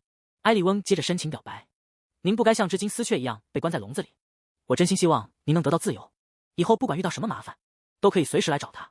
凯纳向埃利翁道谢，为了表示感谢，凯纳主动送出新改良的茶叶，要是喜欢的话，可以带点新配方的维奥利亚茶回去，这次味道比之前更好了。埃利翁欣然接受，那我就不客气了。两人一边走一边聊着，埃利翁感叹道，自己也是这茶的忠实粉丝。凯纳客套的回应，听到您这么说，我真的很开心。就在两人准备道别的时候，凯纳却突然停下了脚步。谁能想到萨里乌斯居然就站在前面，真是怕什么来什么。萨里乌斯直接迎面走了过来，凯纳和埃利翁只能赶紧行礼，可这位暴君连个眼神都没给，冷着脸就这么擦肩而过，这态度显然是不高兴了。这家伙今天怎么比平时还要吓人？难道是因为埃利翁在这儿？毕竟他一直对神殿的人没什么好脸色。萨里乌斯现在心情差到了极点。另一个男人，在他看来，凯纳先是把那个画家带进房间，现在又跟大主教埃利翁有说有笑，这女人到底想干什么？这种烦躁感让他心里那股嗜血的冲动又冒了出来。其实他一直有个心魔，只要停下战斗，过去的黑暗就会重新缠上他。就在这时，门外传来了敲门声，女仆端着茶走了进来。萨里乌斯喝着送来的维奥利亚茶，发现了一件不可思议的事：这茶喝得越多，他心里那股嗜血的冲动居然就平息得越快。难道这茶真的有什么魔力？这让他不由得想起了凯纳，那个曾经信誓旦旦说要成为他生命中唯一光芒的女人。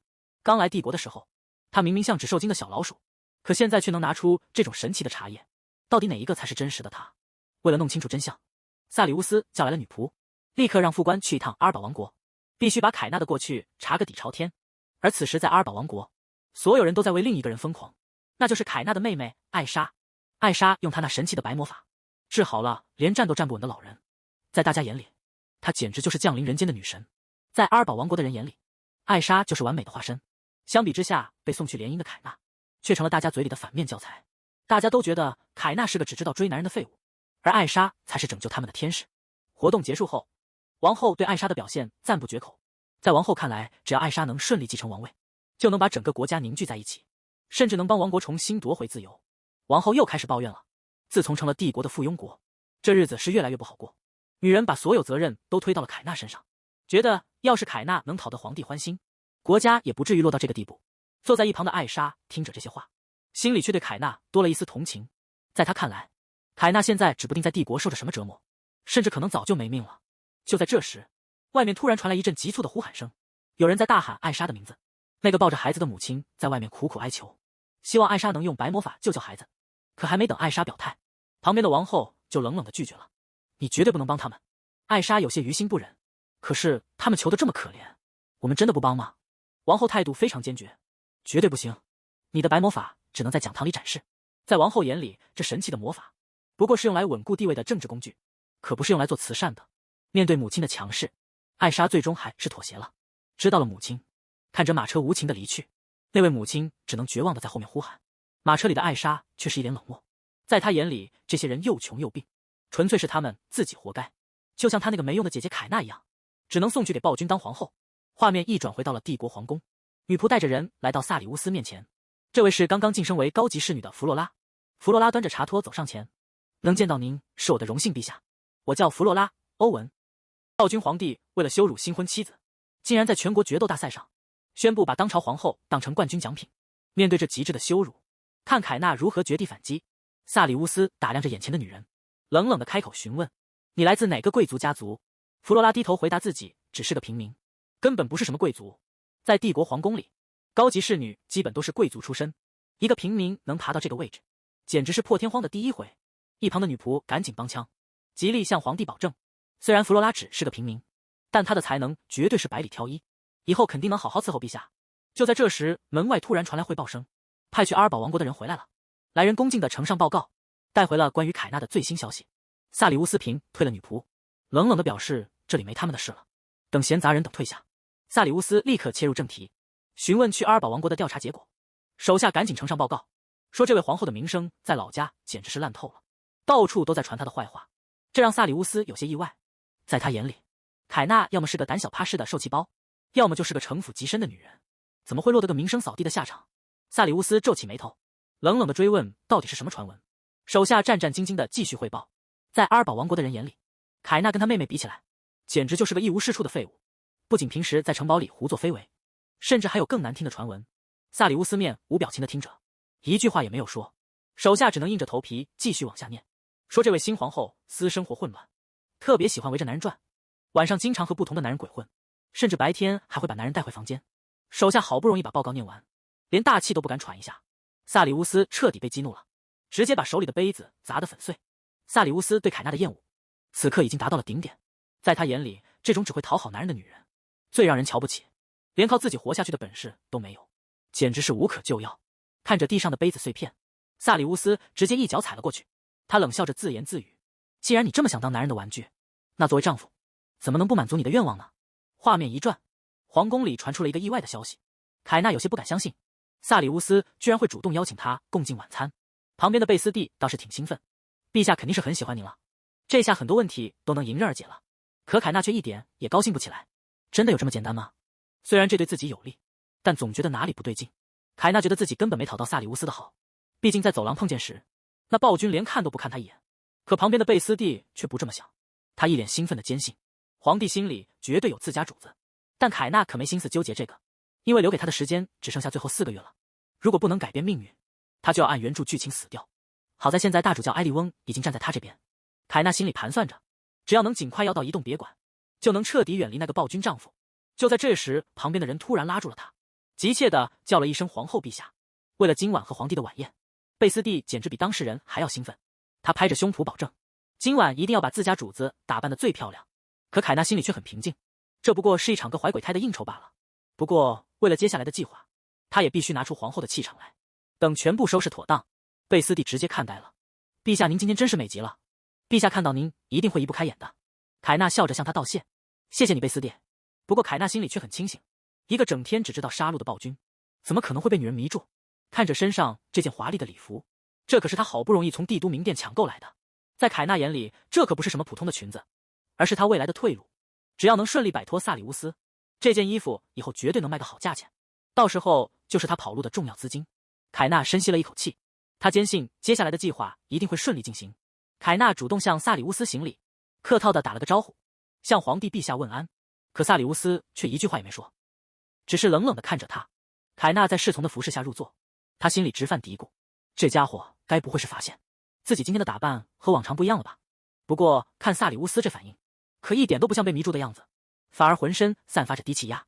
这暴君看起来怎么比平时还要烦躁？难道是出什么事了？这顿饭吃的那叫一个尴尬，整个餐厅里只剩下刀叉碰撞的声音。凯纳心里直犯嘀咕，这气氛跟他预想的完全不一样。本来还打算趁着这个机会跟萨里乌斯提一下搬去别馆的事，可现在这气氛沉重的要命，他根本就找不到机会开口。凯纳越想越纳闷，既然这家伙全程冷着脸不说话，那当初干嘛还要主动邀请自己来吃晚宴？就在他百思不得其解的时候，萨里乌斯突然开口了，下周的见解你必须陪我一起出席。凯纳有些不敢相信地问，不好意思，您刚刚说什么？原来这个所谓的剑祭是帝国非常重要的传统活动，骑士们会在竞技场里拼死决斗，赢的人不仅能拿到荣誉奖杯，还能得到皇帝亲自准备的丰厚赏赐。凯纳有些迟疑地确认道，剑祭，您是要我陪您一起去吗？萨里乌斯语气非常平静，没错，作为我的妻子。凯纳虽然心里犯嘀咕，但表面上只能先答应下来。他甚至忍不住开始怀疑，这暴君是不是真的打算承认他了？转眼就到了剑祭当天，整个竞技场里人山人海，欢呼声简直要掀翻屋顶，大家都在热烈讨论着今年到底谁能拿下最后的冠军。凯纳坐在看台上看着这一切，他发现这里的骑士团确实不一样，根本不看出身，只凭实力说话，难怪成员大多是些粗鲁的平民。剑祭现场人声鼎沸，号角声响彻整个竞技场，所有人都在为这场盛宴疯狂。萨里乌斯站在高台上，俯视着下方的战士们，冷冷地宣布，为我献上你们的热血吧，只要能拿到今年的冠军，就能得到一份特别的奖品。说到这里，萨里乌斯嘴角微微上扬，他接着宣布，今年的奖品就是皇后凯纳。这话一出，坐在王座上的凯纳直接懵了，他怎么也没想到自己居然被当成了决斗的奖品。萨里乌斯笑着宣布，只要能拿到最后的冠军，就能获得和皇后共度一夜的权利，作为最终的奖品。堂堂帝国皇后竟然被当成决斗的奖品，卑鄙骑士获胜后大言不惭要与他共度良宵，关键时刻暴君皇帝竟然亲自下场抢人，深夜传唤更是冷笑提醒他只是迎来的猎物。凯纳简直不敢相信自己的耳朵，这个暴君居然当众说出这种话。萨里乌斯却只是冷笑了一声，冷酷地提醒他不要忘了身份，你不过是送给我的祭品，这就是你唯一的价值。听到这番话，凯纳彻底心凉了，看来之前讨好他的努力全都白费，这个男人比以前更加厌恶他。凯纳这下算是彻底清醒了，跟这个疯子根本没办法讲道理。萨里乌斯是个彻头彻尾的恶棍，常人的道德底线在他眼里就是笑话。之前还指望能像其他下属一样从他手里讨要移动别馆跑路，现在看来简直是白日做梦。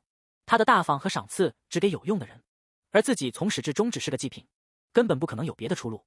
主持人开始宣读对决名单，可看台上的凯纳根本无心关注。萨里乌斯刚才那番羞辱的话，让他想起了前世今生最恶心的往事。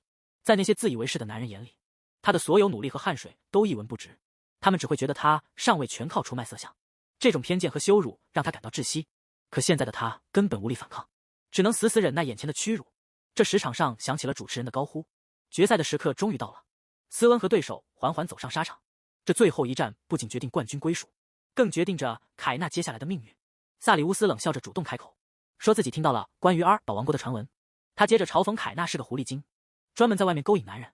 他步步紧逼，质问他是不是在装老实，还是说一直背着他在外面勾三搭四。凯纳怎么也没想到，这些荒唐的谣言居然会传到这个暴君的耳朵里。实际上他连个男性朋友都没有，可现在根本没有人会相信他，所有的脏水全都泼在他一个人身上。萨里乌斯冷笑着嘲讽他，这不就是你最想要的吗？让你继续像以前那样去讨好男人。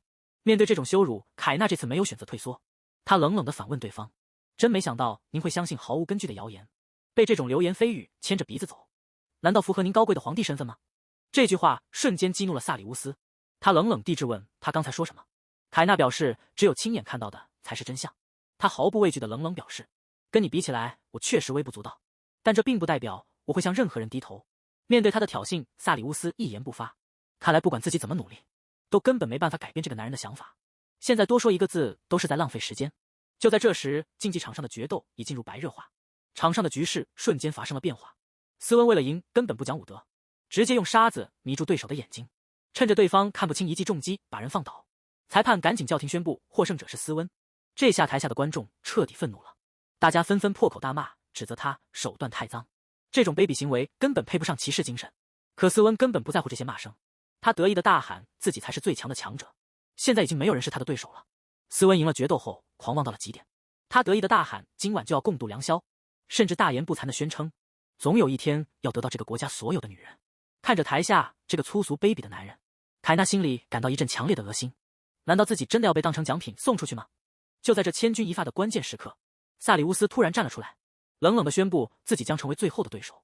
这下连凯纳都彻底懵了，谁能想到这个一直冷嘲热讽的暴君竟然会在这个时候选择亲自下场。皇帝要亲自下场的消息让全场炸锅，大家兴奋的大喊能亲眼看到陛下出手。看着走下场的萨里乌斯，凯纳完全搞不懂这家伙在发什么疯。台上的斯温这下也彻底慌了，他结结巴巴的试图用规矩来劝阻。陛下，您并不是骑士团的成员，按照规矩是不能参加决斗的。萨里乌斯根本不吃这一套，冷冷的表示自己就是骑士团最高统帅。他直接拔出腰间的长剑，冷冷的表示自己当然有资格参加。这下斯温是彻底没有退路了，面对帝国的最高统治者，他无法拒绝。既然躲不过去，斯温索性心一横，大吼着直接挥剑朝皇帝劈了过去。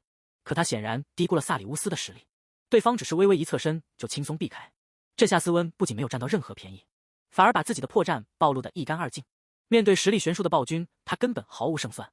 这下胜负已分，斯温直接被踩在脚下，他痛苦的大喊认输，求陛下饶命。全场观众在这一刻彻底沸腾了，大家纷纷欢呼不愧是无敌的皇帝陛下。看着台下的结果，凯纳终于松了一口气，谢天谢地，自己总算保住了清白，不用跟那个恶心的家伙共度良宵了。不过冷静下来想想，萨里乌斯会出手，估计只是看不惯斯温的卑鄙手段，毕竟这个暴君连新婚之夜都冷落他，又怎么可能真的在乎他的归属？虽然搞不懂萨里乌斯在想什么，但好在眼前的危机是彻底解除了。回到自己的寝宫后，凯纳才放松下来。贝斯蒂在一旁心疼地安慰他，凯纳有些后怕地表示当时真以为完蛋了，要是真被送给那种粗俗的家伙，那对自己来说简直就是一场噩梦。这时贝斯蒂压低声音带来了一个新消息，听说那个叫斯温的家伙要退出骑士团。凯纳感到有些意外，连忙追问是不是真的。贝斯蒂解释说斯温的腿伤非常严重，需要很长时间恢复，相当于被开除了。凯纳有些想不通，对方好歹是个强者，兰萨克骑士团怎么会轻易放走他？不过转念一想，那家伙实在太傲慢，骑士团确实不需要这种害群之马。就在两人闲聊时，门外突然传来敲门声，来人恭敬地传达皇帝陛下的命令，让皇后立刻去一趟陛下的寝宫。这大半夜的萨里乌斯突然传唤他，凯纳心里顿时升起了一股警惕。走在去往寝宫的路上，他心里七上八下，难不成是因为白天的决斗场上自己当众顶撞了他，所以要秋后算账？除了这个，他实在想不到别的理由。可当时听说自己要被当成奖品送人，换作是谁都绝对无法忍受这种屈辱。凯纳刚一进屋，心里就忍不住直打鼓。这暴君大半夜把他叫过来，难不成是要把他重新关回地牢，甚至直接在这里要了他的命？看着站在窗前的萨里乌斯，凯纳只能硬着头皮主动开口询问，不知道陛下大半夜找自己有什么事？谁能想到萨里乌斯冷笑着转过身来，反问他是不是忘记了自己的身份？他现在可是决斗赢回来的奖品。冷血暴君突然失控强吻，却在拨开他衣服的瞬间彻底停手。女人背上交错的鞭刑伤疤，彻底揭开了他隐藏多年的致命秘密。看着眼前这个冷酷无情的暴君，凯纳心里非常清楚他的底细。在原本的故事设定里，他是唯一没有爱上原著女主角的男人。在原本的故事设定里，这个男人是个彻头彻尾的疯子，他的双手沾满了无数人的鲜血，指望这样一个暴君放过自己，简直就是白日做梦。现在的他已经退无可退。凯纳忍不住轻声开口询问：“陛下，您真的想和女人同床共枕吗？”听到这句话，萨里乌斯冷笑了一声，反问他以为自己是什么圣人。凯纳顿时慌了神，连忙解释自己绝没有那个意思。还没等他反应过来，萨里乌斯已经一步步朝他逼近。他突然伸手一把将凯纳拉进了怀里，这突如其来的举动让他彻底懵了，只能慌乱地喊了一声陛下。这和往日冷酷的暴君判若两人。以前他连碰都不屑于碰他一下，可现在这男人的态度明显不对劲。被萨里乌斯紧紧搂在怀里，凯纳一时间有些不知所措。这个男人难道是认真的吗？萨里乌斯根本没有放手的意思，反而将怀里的女人搂得更紧，两人的距离近到能听到彼此的心跳。萨里乌斯没有给他退缩的机会，低头吻了下去。两人的关系在这一刻彻底越界，这温柔的吻根本不像是那个冷血暴君会做的事，让凯纳感到无比难为情。萨里乌斯的动作越来越深，不给怀中女人任何退缩的余地。凯纳只能勉强保持着最后一丝理智，小声呼唤着对方的名字。萨里乌斯停下了动作，有些疑惑的轻声询问怎么了。其实他现在整个人都是混乱的，如果这个男人再继续下去，他怕是连站立的力气都没有了。萨里乌斯看着他，眼神里闪过一丝复杂的情绪，随后低声命令他过来，直接拉起他的手朝深处走去。萨里乌斯直接把他带到了床边，这下显然是要动真格的了。男人伸手去解他的衣扣，动作里的意图再明显不过。凯纳这下彻底慌了神，他根本不知道该怎么应对。在这一片混乱之中，凯纳脑海中突然闪过一个致命的念头，他忘了一件最要命的事情。如果再这样继续下去，他背上那些丑陋的伤疤就会彻底暴露在这个暴君的眼前。凯纳慌忙开口喊了一声陛下。萨里乌斯停下了动作，目光却落在了他的背上，低声呢喃着这是什么。这一下是真的瞒不住了，哪怕屋里的光线再昏暗，萨里乌斯还是看清了那些交错的伤疤。看着这些意料之外的伤痕，男人没有再继续下去，而是冷冷地命令他回自己的房间。凯纳低声应了一句是，便急忙起身整理衣服离开。或许这才是最好的结果，要是真的怀上了这个男人的孩子，那才是真正灾难的开始。可为什么他的心里还是会觉得有些难受？凯纳没有再多说什么，只是轻声告退。萨里乌斯独自留在空荡的房间里，脑海中全是刚才看到的画面。那些伤痕绝对不是普通的磕碰，而是清清楚楚的鞭刑痕迹。看那伤口重叠的惨状，绝对不是一次两次的惩罚，而是有人在长期反复的折磨他。到底是谁敢对他下这种狠手？这和他在阿尔堡王国听到的传闻完全对不上号。那个传闻中风光无限的女人，怎么会落得如此凄惨的下场？难道她在自己的祖国一直都在遭受非人的虐待吗？一想到这里，萨里乌斯心中便涌起一股无名怒火。他甚至想亲手抹去那些刺眼的伤疤，可他随即又觉得有些不对劲，自己什么时候开始竟然会如此在意这个女人的死活了？萨里乌斯一直是个活在黑暗里的人，对他来说，只有战场上的鲜血和哀嚎才能让他感觉到自己还活着。那种在刀尖上舔血的日子，就是他生命的全部。直到那个女人的出现，彻底打破了他原本的黑暗世界。凯纳曾看着他一字一句的承诺，要成为他生命里唯一的光。萨里乌斯却突然停下了动作，这个冷血暴君的心跳在这一刻竟然莫名乱了节奏。萨里乌斯不得不承认，凯纳这个女人确实对他产生了一些特殊的影响，但这在他看来简直是天大的笑话。他不过是一个注定在4个月后死去的玩具罢了。可为什么一想到这里，他的心里却怎么也高兴不起来？明明是自己把人叫过来的，可心里却莫名的感到烦躁。还没等他理清头绪，门外就传来了紧急的通报声，有人在会客大厅求见。男人神色严肃地向他汇报，北方的格兰雷斯山最近异动频频，山谷中不断传来奇怪的野兽嘶吼声。萨里乌斯有些意外，追问是什么野兽的叫声，男人肯定的回答，极有可能是传说中的飞龙。听到这个名字，房间里的气氛瞬间变得无比凝重。大约在1000年前，那里曾是帝国的禁忌之地，一个旅行者一剑砍向了飞龙的尾巴，直接给整个王国招来了灭顶之灾。紧接着就是连绵不断的寒潮和瘟疫，整个国家差点彻底覆灭。绝望的王国只能把飞龙当成神明供奉，这才换来了上千年的太平。可如今平静了1000年的地方，怎么会再次传出飞龙的叫声？萨里乌斯神色凝重地表示，飞龙的叫声向来是灾难的预兆，他们必须提前做好准备。他当即下达命令，让男人立刻派人去格兰雷斯山调查，同时召集学者寻找平息飞龙怒火的办法。男人领命退下后，萨里乌斯开始做最坏的打算，不仅要大量囤积粮食，甚至还得去争取坦纳王国的支持。萨里乌斯心里很清楚，想要拉拢坦纳王国绝非易事。那个国家拥有大陆上最稀缺的资源，以前帝国用武力征服却碰了一鼻子灰，现在除了和谈根本没有第二条路。就在他头疼的时候，门外突然传来了敲门声，有人送茶进来了。弗罗拉恭敬地把茶放到桌上，便低头退了出去。萨里乌斯看着他离去的背影，一时间竟想不起对方的名字。不过这对他来说根本不重要，现在最棘手的还是怎么应付坦纳王国那帮人。看着茶水里自己的倒影，他其实已经有了主意。既然常规的办法行不通，那就只能用点非常手段了。这杯茶喝下去之后，萨里乌斯心里已经有了底。暴君将他当成获胜者的奖品，甚至亲自把他占为己有。可实际上，他只剩下4个月的寿命了。而此时守护飞龙的灾难正悄然降临，城堡里的气氛悄悄变了。路过的女仆们纷纷主动向凯纳行礼问好，态度比以前恭敬了太多。等走远了些，凯纳小声对身旁的贝斯蒂说：“最近大家对我的态度，好像跟以前不太一样了。”贝斯蒂凑过来压低声音：“原来你也注意到了。自从那次剑祭之夜后，大家看凯纳的眼神彻底变了。城堡里都在传言，萨里乌斯虽然把他当成奖品，最后却亲自把人占为己有。这其实是暴君独特的示爱方式。可凯纳心里很清楚，多亏了这位暴君，自己只剩下4个月的寿命了。不过托这些传言的福，他在城堡里的待遇直线上升，每天有吃不完的美味，连新衣服都多得数不过来。自从那天晚上之后，萨里乌斯就再也没找过他，甚至连一句话都没说过。这冷淡的态度让凯纳心里越来越没底。他忍不住猜测，是不是因为看到了自己背上的伤疤，那个男人就彻底失去了兴趣？又或者在他眼里，自己不过是个连反抗都不会的弱者。凯纳走在走廊上，迎面碰上了大主教埃利翁。埃利翁笑着主动打招呼，询问他今天身体怎么样。凯纳很清楚对方的来意，直接问他是不是来查看那个人的情况。为了不打扰接下来的谈话，凯纳转头打发走了身边的贝斯蒂。埃利翁倒也坦率点头承认了这件事。原来他们口中的她是神殿的圣女弗洛拉，这一世她居然在城堡里当女仆，而且还被指派到了萨里乌斯身边，成了他的贴身侍女。这剧情偏差的实在太大了。埃利翁看了看四周，低声提议换个地方说话，毕竟这城堡里到处都是眼线。刚走到僻静处，凯纳就迫不及待地问：“你现在觉得她怎么样？”埃利翁叹了口气：“我还是觉得她不像圣女，这事根本没法解释。既然您这么肯定，我会继续盯着她的。不过我今天进宫其实是来觐见陛下的。”凯纳有些意外：“陛下是出什么事了吗？”埃利翁神色凝重地问：“你知不知道神殿里的禁忌之泉？据说那口泉水和格兰雷斯山上的守护飞龙精神相连，只要泉水起了波纹，就意味着灾难要降临了。1000年前那场差点灭国的灾难，就是因为飞龙的心被扰乱了。”凯纳立刻明白了对方的意思。所以你的意思是？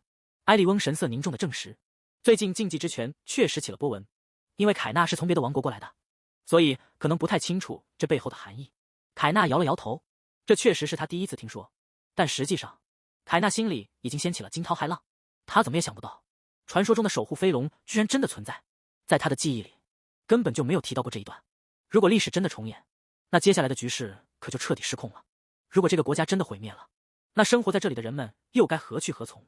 比如总是笑脸相迎，给他送来茶点的沃蒂斯，还有那个因为画作被他认可而感激不已的罗伊，这些人都是活生生的生命，他怎么能眼睁睁看着他们遭殃？明明自己只是个傀儡皇后，为什么还要去操心这些人的死活？这种奇怪的责任感，连他自己都觉得莫名妙。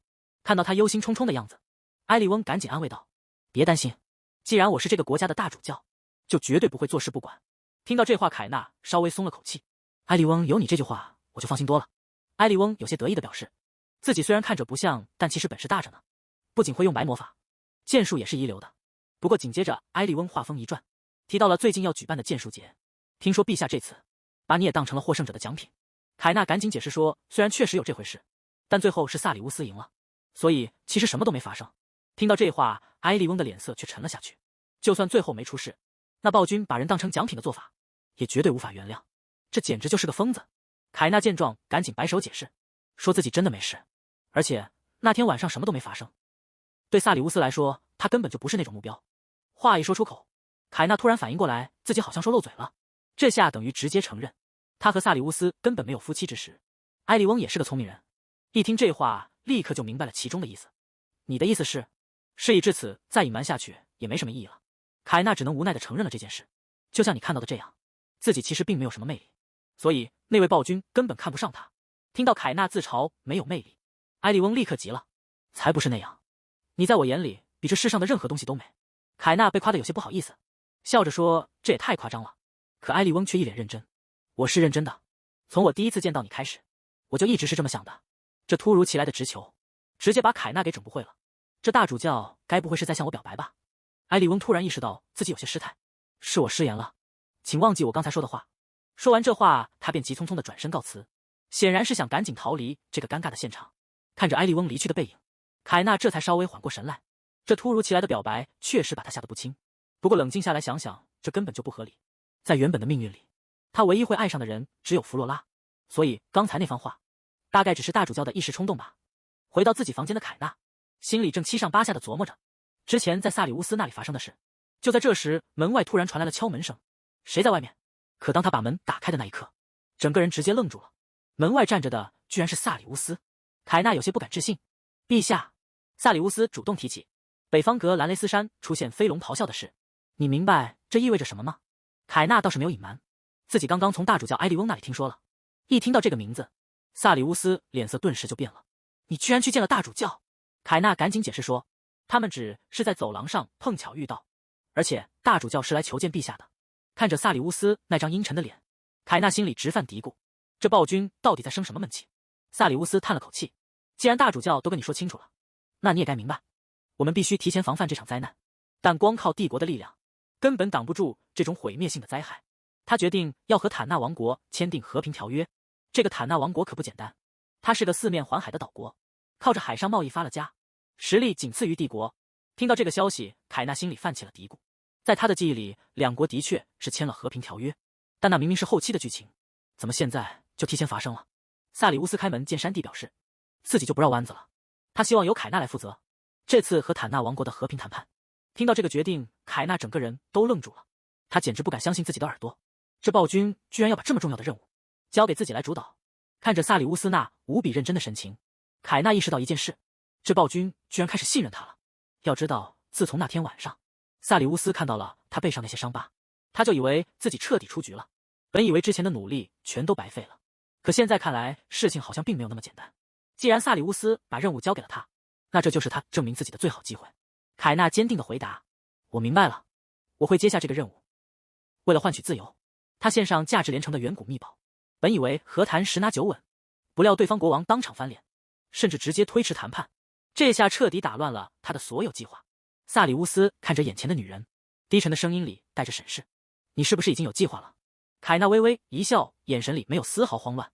当然，我已经想好怎么应付和谈了，这次绝对不会出差错。萨里乌斯挑了挑眉，你倒是挺有自信。凯纳神色坚定地看着他，陛下，请您再相信我一次。凯纳心里其实早有盘算，只要这次谈判能够顺利搞定，他就能顺理成章搬去别馆，彻底摆脱这个可怕的暴君。不过在出发去坦纳王国之前，他还需要准备一些特别的筹码。萨里乌斯有些好奇，你到底想要准备什么？出发的日子很快就到了，这也是凯纳恢复记忆以来第一次离开帝国。女仆贝斯蒂已经帮他收拾好了行李，一想到终于能出门透透气，凯纳心里别提多高兴了。这下总算能暂时摆脱萨里乌斯，好好享受一下自由的空气。可他还没高兴过3秒，现实就给了他沉重的一击。当他满心欢喜地登上马车，却发现萨里乌斯早已坐在里面。这个男人怎么也跟来了？难道他从一开始就根本没有真正信任过自己？狭窄的马车里气氛瞬间尴尬到了极点。萨里乌斯一路上都冷着张脸，凯纳在旁边坐立难安，连呼吸都变得小心翼翼。不过好在他这次出门带了一件绝对的王牌。看着角落里那个沉甸甸的箱子，凯纳总算恢复了些底气。有了这件宝贝，这次的谈判就绝对不会失败。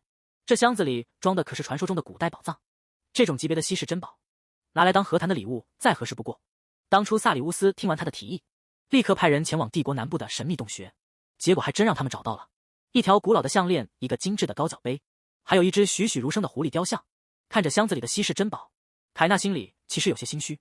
在原著小说的剧情里，这批宝藏本该属于男主角，现在被他提前截胡，只能在心里默默说声抱歉。就在这时，萨里乌斯突然冷不丁的开口，你到底是怎么知道宝藏位置的？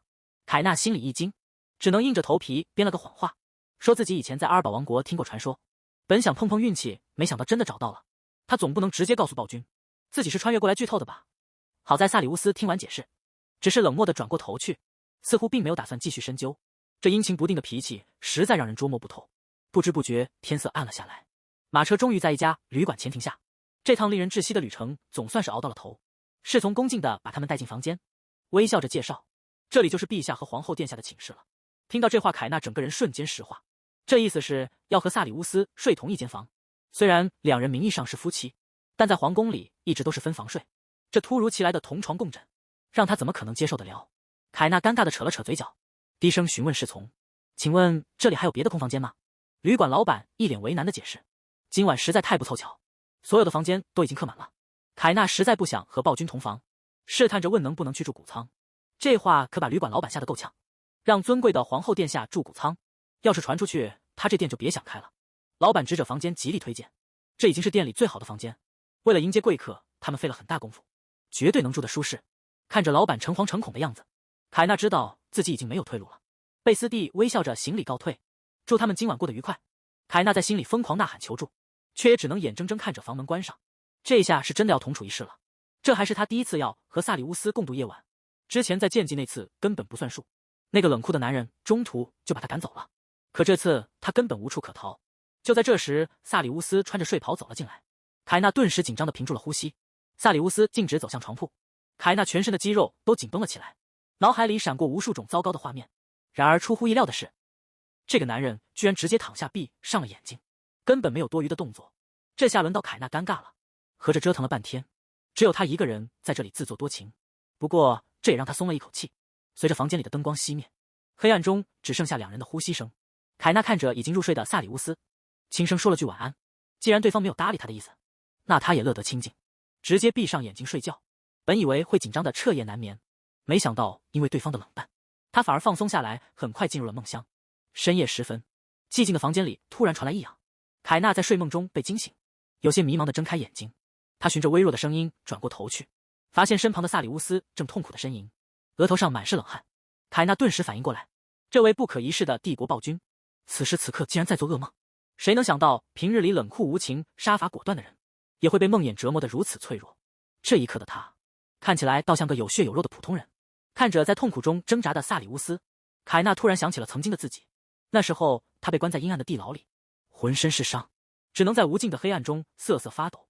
无论是那一世的悲惨遭遇，还是前世被孤独吞噬的痛苦，每当他快要撑不下去的时候，都无比渴望能有一双手来拉他一把。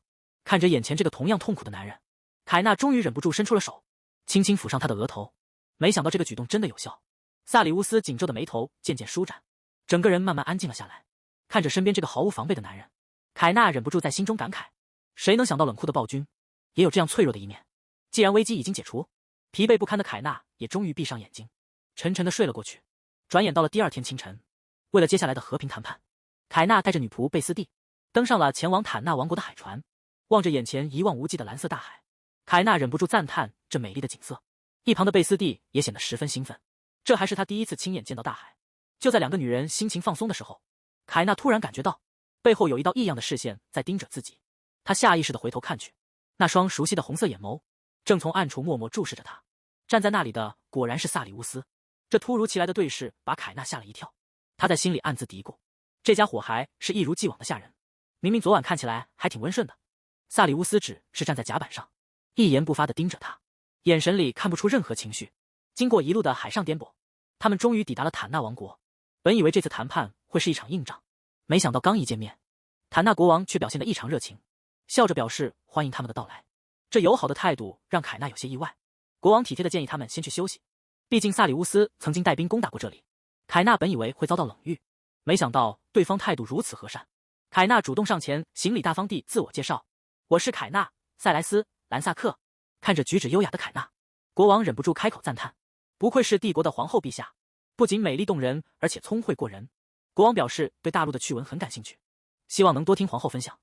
为了表达这次和谈的诚意，凯纳让人呈上了准备好的礼物，箱子里装满了刚出土的古代珍宝。国王看着眼前的稀世珍宝，笑着称赞这礼物非常迷人。凯纳见状也顺着话头表示，这是帝国最珍贵的宝物，请国王陛下务必收下。本以为送礼顺利，接下来的合作也能水到渠成，可谁知下一秒，国王却突然变了脸色，冷冷地拒绝了这份礼物。不仅如此，他还直接宣布要推迟这次的和平谈判。凯纳瞬间愣在原地，有些不敢置信地看着对方。这突如其来的变故和原著小说里的剧情完全对不上。和谈被拒，剧情彻底崩盘。原著中从未出现的神秘公主，竟然身患绝症命不久矣。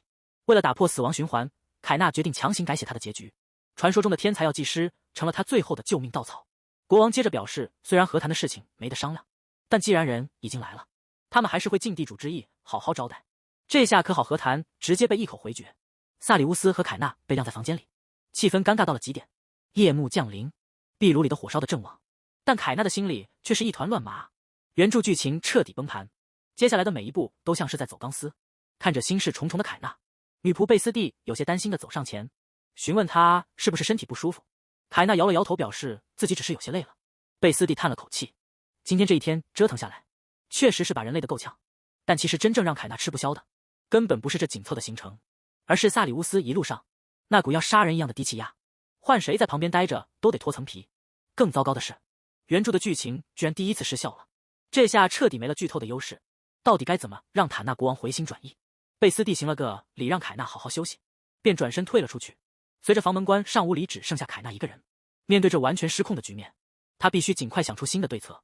想得脑壳疼，凯纳索性放弃挣扎，决定明天再来面对这堆烂摊子。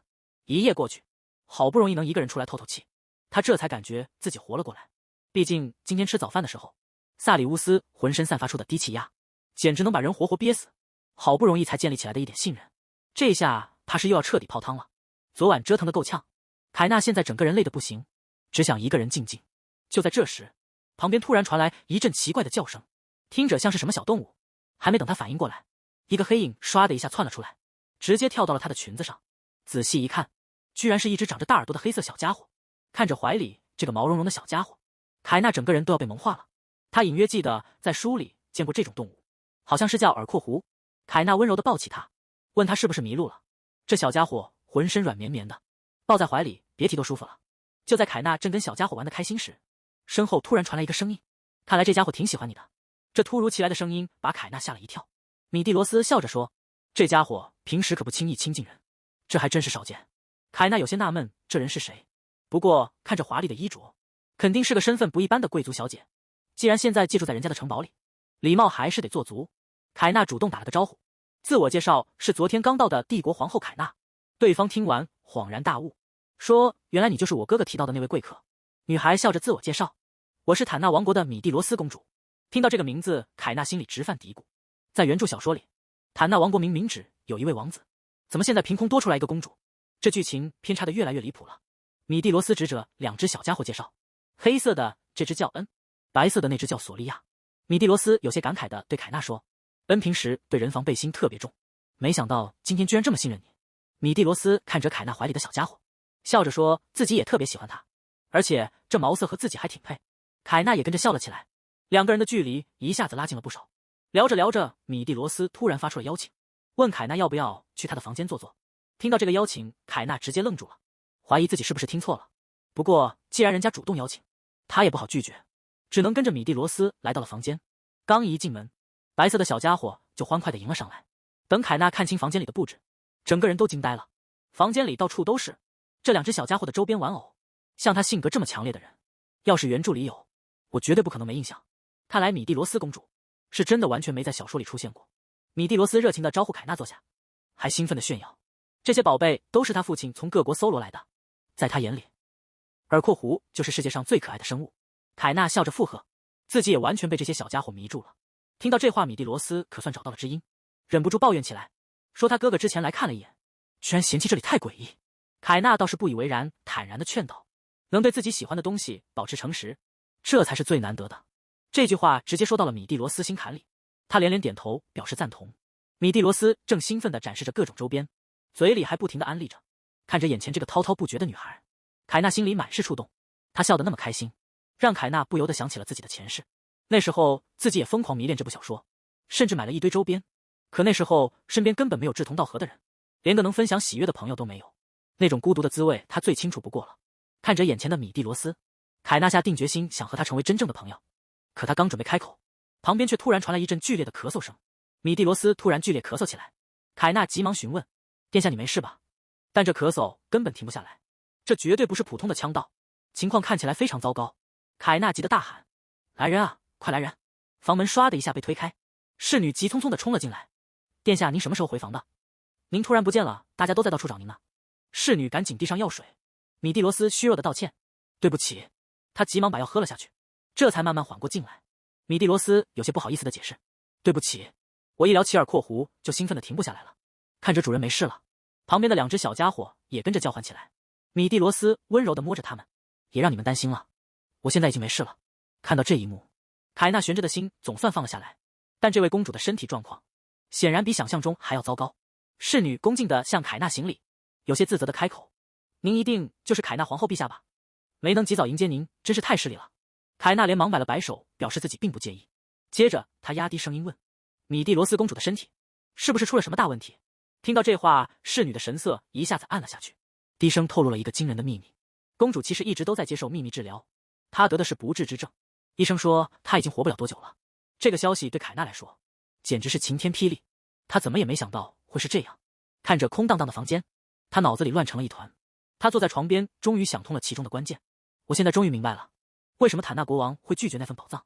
在原著小说的这个时间点，米蒂罗斯公主恐怕早就已经不在人世了。原来那只狐狸雕像长得特别像公主的宠物，国王一看到它就会想起自己命不久矣的女儿，难怪他会是那个反应。想到这里，凯纳心里有一个念头，那就是必须救下米蒂罗斯。虽然作为原著粉，他并不想随便改变剧情走向，但要让他眼睁睁看着这么年轻的生命在面前消逝，他真的做不到。在原著的设定里，他自己原本也是个活不过半年的短命鬼，既然他能改写命运活下来，又怎么能眼睁睁看着别人走向毁灭？哪怕自己只是个微不足道的配角，他也要自己掌控人生。这一次，他决定要彻底改变米蒂罗斯的结局。不过想要治好这种绝症，光靠他自己可不行，必须得请那个人出山了。没错，就是那位传说中的天才药剂师加玛。深夜潜入冷血暴君的房间，本想悄悄溜走，却被当场抓包。他不仅没有发怒，反而拉住我的手，低声命令：“摸我！”更可怕的是，第二天醒来，他竟然躺在我的床上。为了救出米蒂罗斯公主，凯纳想到了神医加玛。虽然在帝国之外他毫无名气，但他只为顶级贵族配药。坦纳国王显然不知道他的存在，但传闻加玛能解世间百毒，只要能说服他出手公主，就一定还有救。可这个性格古怪的神医，到底要怎么才能联系上？凯纳心里非常清楚，加玛唯独对萨里乌斯怕得要死。想要请动这位神医，必须让萨里乌斯亲自写信。如果能顺利救回公主，眼前的和谈困局就能迎刃而解。这个计划对萨里乌斯同样有利，他绝对没有理由拒绝。至于给加玛的报酬，大不了用之前的宝藏项链做交换。有了萨里乌斯的亲笔信和宝藏，不怕那个贪财的神医不妥协。为了100%救下公主，凯纳必须走这一步。哪怕现在已经是深夜，他也必须去找那个男人帮忙。站在萨里乌斯的房门前，凯纳深吸一口气，敲响了门。虽然心里完全没底，但他现在已经没有退路了。然而等了许久，房间里却没有任何动静。就在凯纳犹豫要不要离开时，紧闭的房门突然被拉开，里面却是一片死寂的漆黑。还没等凯纳开口说话，黑暗中就传来一声痛苦的闷哼。他循着声音走过去，发现萨里乌斯正躺在床上，整个人被噩梦折磨的脸色惨白。这痛苦的呻吟声和之前在旅馆里一模一样。凯纳下意识想要伸手安抚他，可手伸到一半又僵在了半空。上次摸他头发还历历在目，况且这个躺在床上的男人之前还亲手给他下了毒，自己居然去同情一个想要他命的人，简直是脑子糊涂了。要是萨里乌斯突然醒来，误以为自己要暗杀他，那他今天绝对走不出这个房间。就在凯纳准备悄悄溜走时，床上的男人突然痛苦地动了一下。看着在噩梦中挣扎的萨里乌斯，凯纳一时间有些失神。这个平时刀枪不入的暴君，私底下竟然也有如此脆弱的一面。在世人的传闻中，萨里乌斯是个冷血无情的怪物，杀人时连眼睛都不会眨一下。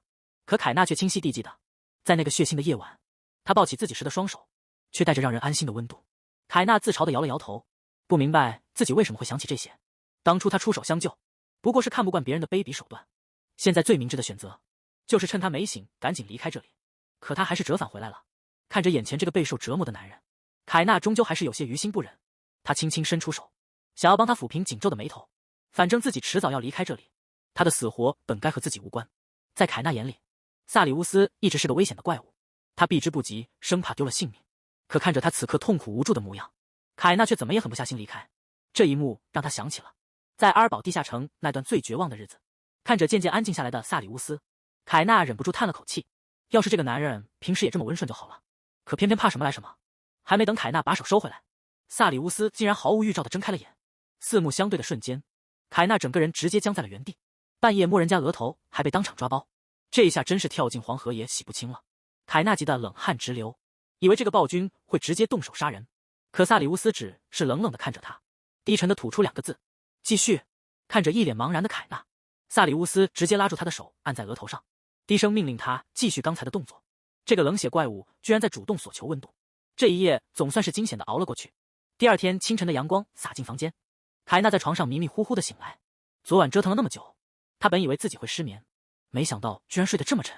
凯纳揉着酸痛的肩膀坐起身，以为女仆贝斯蒂快要进来了，可当他下意识转过头时，整个人瞬间如遭雷击。萨里乌斯正躺在他的身边看着他。大清早一睁眼，帝国暴君居然躺在我的床上。为了拯救濒死的敌国公主，我不得不向这个冷血男人低头。而这瓶来历不明的解药，究竟是救命神药还是致命毒药？凯纳整个人彻底懵了。这可是他自己的闺房，萨里乌斯怎么会睡在这里？他这才猛地想起来，昨晚为了安抚他的噩梦，自己帮他顺着头发，结果按着按着就睡熟了。难怪现在肩膀酸痛的要命。清晨的阳光洒下，凯纳脑子里乱成了一团麻。不过现在可不是胡思乱想的时候。萨里乌斯冷冷地叫了他一声，凯纳赶紧打起精神应声，生怕这尊杀神当场发飙。男人靠在床头冷声质问：你大半夜跑过来到底是要干什么？凯纳这才想起昨晚的真正目的，他赶紧低头解释：我是来找陛下商量正事的，昨晚不小心睡熟了，还请陛下恕罪。萨里乌斯听完解释，只是淡淡的回了一句：我知道了。你认识药剂师加马吗？凯纳神色平静的回答：之前为了扩大茶叶产量，确实通过人脉听说过他，这何止是认识，那家伙可是帮他配制解药的人，两人的关系非同一般。不过这种机密绝对不能当着萨里乌斯的面戳破。好在萨里乌斯并没有起疑，男人直接答应下来。行吧，我这就给他写信。凯纳有些不敢置信，他试探着轻声问道：您真的愿意写这封信？萨里乌斯没有多余的废话，直接冷冷的回了一句：这件事情就全交给你了。说完，男人便拿起笔开始写信。看着萨里乌斯宽阔的背影，凯纳心里直犯嘀咕。他本以为和谈崩了之后，自己就会变成一颗弃子，可现在看来，这男人对自己似乎还有别的用处。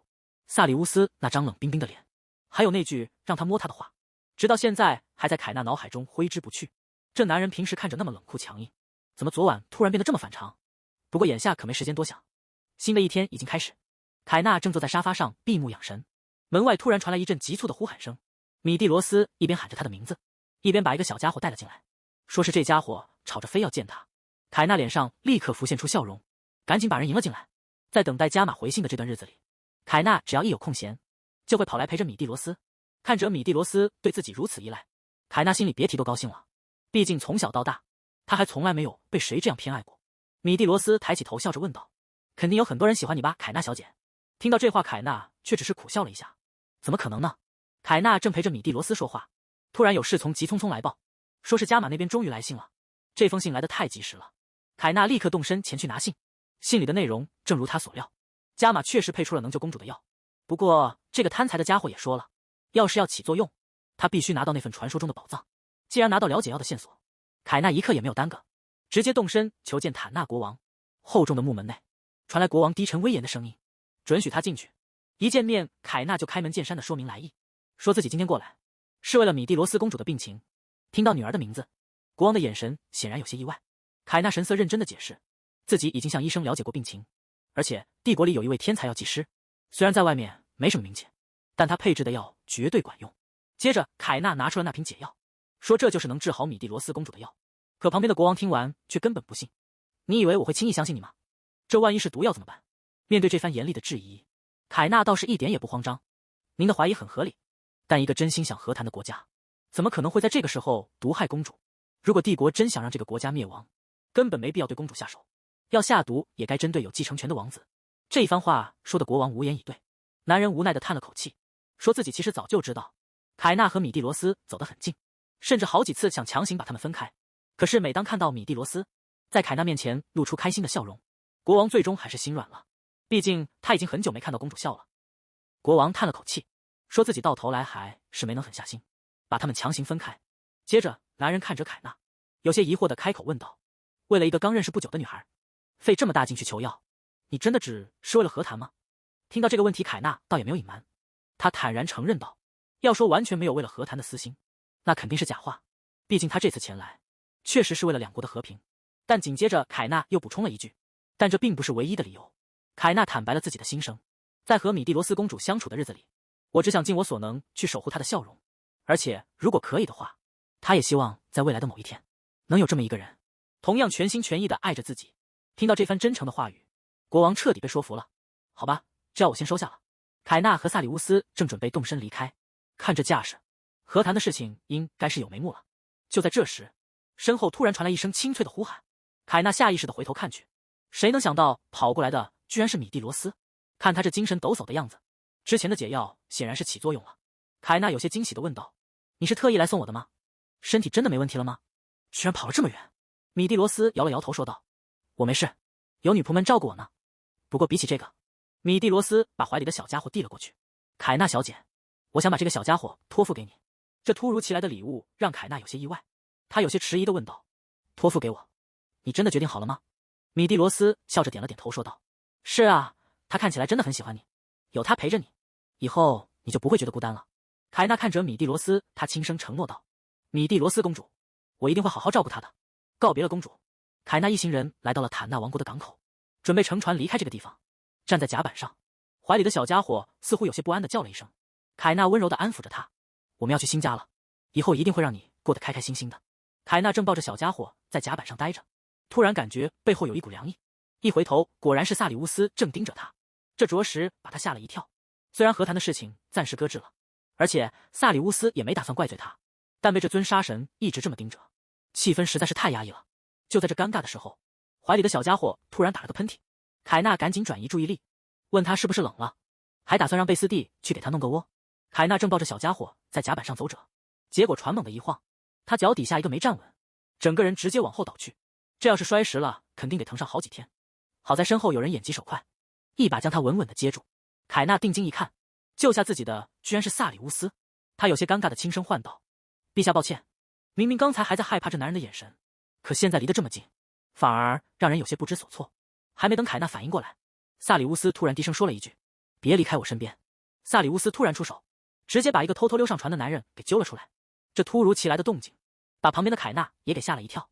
看着眼前这个戴着头巾的男人，萨里乌斯冷冷地质问：“你是谁？”男人赶紧摆手解释说自己只是上错了船，还一口认出了萨里乌斯的身份。萨里乌斯浑身散发着可怕的杀气，冷冷地盯着地上的不速之客，这架势感觉随时都会动手。可地上的男人却一点都不慌，反而笑嘻嘻地站起身来：“抱歉，介绍晚了，我叫柳善，只是个普通的寻宝猎人。”听到这个名字，旁边的凯纳一下子愣住了。这个叫柳善的男人，不就是那本畅销小说里的男主角吗？帝国暴君正要痛下杀手，皇后却拼死护下眼前的陌生男人。看着两人亲密互动，占有欲失控的暴君彻底打翻了醋坛子。凯纳脑子里全是问号，这个本该在小说里活跃的家伙，怎么会突然跑到这艘船上来？萨里乌斯可没心思管他什么身份，他冷哼一声，拔出长剑：“既然是寻宝猎人，那你的生涯今天就到此为止了。”看萨里乌斯这架势，明显是动了杀心。凯纳心里一惊，他该不会真要在这里解决掉柳善吧？旁边的女仆贝斯蒂急忙跑过来，关切地询问凯纳的情况。凯纳把怀里的小黑兔递过去，让贝斯蒂先帮忙照看一会儿。这下事情彻底麻烦了，萨里乌斯要是真动了手，接下来的计划可就全乱了。就算剧情再怎么偏离原著，柳善也绝对不能在故事刚开始就丢了性命。萨里乌斯可不管这些，他冷冷地吐出2个字：“再见。”就在这千钧一发的时刻，凯纳急忙大喊：“等一下！”萨里乌斯收回长剑，有些不解地质问：“你身为皇后，居然要保护这个来路不明的男人？”凯纳赶紧出言解释，说这家伙可不是普通人，他是个找到了无数文物的寻宝猎人，陛下应该也听过他的名号。听到柳善的名字，萨里乌斯稍微冷静了下来，他确实对这个名字有些印象，传闻中是有这么一个奇怪的家伙，只喜欢寻宝，却从来不要赏金。不过萨里乌斯随即话锋一转，就算名气再大，偷偷溜上皇帝的船也是死罪。为了保住柳善的性命，凯纳直接抛出了诱人的条件：只要放过这个男人，他以后绝对能成为帝国的摇钱树。萨里乌斯斜眼瞅了瞅坐在一旁的柳善，显然不太相信，就凭这个偷偷溜上船的家伙，能有什么大用处？凯纳赶紧趁热打铁，提议用他的命做交换，让他发誓以后只要找到宝藏，就必须分给帝国一部分，而且还要签下一份正式的合同。凯纳心里算盘打得啪啪响，虽然现在的茶叶生意做得不错，但帝国的财政危机还没彻底解决。在这个世界里，古代宝藏那可是相当值钱的。凯纳其实也没十足的把握，但他赌萨里乌斯绝对会接受这个提议，毕竟没人会跟钱过不去。萨里乌斯可没那么好糊弄，我们怎么能证明这家伙真的是个有本事的寻宝猎人？不过萨里乌斯还是松了口，既然这样，那就当场测试一下。凯纳也立刻表示赞同，只要测试一下，就知道他到底是不是真有本事了。结果这测试才刚开始，柳善看着眼前的宝贝，就忍不住惊呼出声：“这东西到底是从哪弄来的？”凯纳倒也没有隐瞒，直接说是从帝国南部的洞穴里带出来的。一听这话，柳善顿时就急了，说自己本来也盯上了那个洞穴，没想到居然被抢了先。不过这家伙很快又笑嘻嘻的道歉，说自己之前其实已经抢先拿走了一部分。凯纳也没跟他计较，顺势让他把知道的线索都交代清楚。柳善倒也爽快一口就答应了下来。柳善拿着项链开始滔滔不绝，这可不是普通的珠宝，传说是一位古代女王在失去挚爱的丈夫后留在国王墓前的祭品，上面水滴形状的宝石代表着女王的眼泪，而且这种宝石早就绝迹了，现在根本不可能再挖到，光是这材料就已经是无价之宝。接着柳善又拿出一个狐狸雕像，笑着介绍说，这是根据古代兽神的样子做的，传说到了晚上他还会活过来陪人睡觉呢。这家伙说的头头是道，看来确实有点真本事。柳善还在那滔滔不绝的介绍，连雕像底下的特殊符号都想扒出来。凯纳在一旁听得一愣一愣的，没想到这家伙知道的这么多。不过还没等柳善把话说完，萨里乌斯就冷冷的打断了他，这次可以放过你，但要是敢违反协议，那就只有死路一条。接着萨里乌斯吩咐凯纳去把合同拟好，凯纳赶紧答应下来，看来这笔合作算是暂时达成了。事后凯纳有些不好意思的道歉，说自己擅自做主，让他交出以后找到的一部分宝藏。柳善道是一点也不介意，他笑着回答，这要是能保住小命，那简直太划算了，而且能经常去城堡送宝藏，听起来也不赖，毕竟普通人可没这机会。看着柳善这副乐天派的样子，凯纳忍不住感慨，这家伙真是勒官的不可思议，简直和小说里的主角一模一样。柳善有些好奇地问，是谁提议去挖掘南方那个洞穴的？凯纳笑着回答，是我的主意。听到这个答案，柳善整个人都愣住了，他怎么也没想到居然会是皇后的决定。凯纳有些不好意思的解释，就当是我的直觉吧。柳善一听更兴奋了，直觉那也太厉害了吧。接着柳善有些感慨的解释，自己为了找宝藏，每天都得埋在各种古籍里研究，一点点去排查线索。在外人眼里，他是个运气爆棚的寻宝猎人，但实际上这全是他没日没夜硬啃书本换来的，所以他是打心底里佩服凯纳这种靠直觉就能找到宝藏的天赋。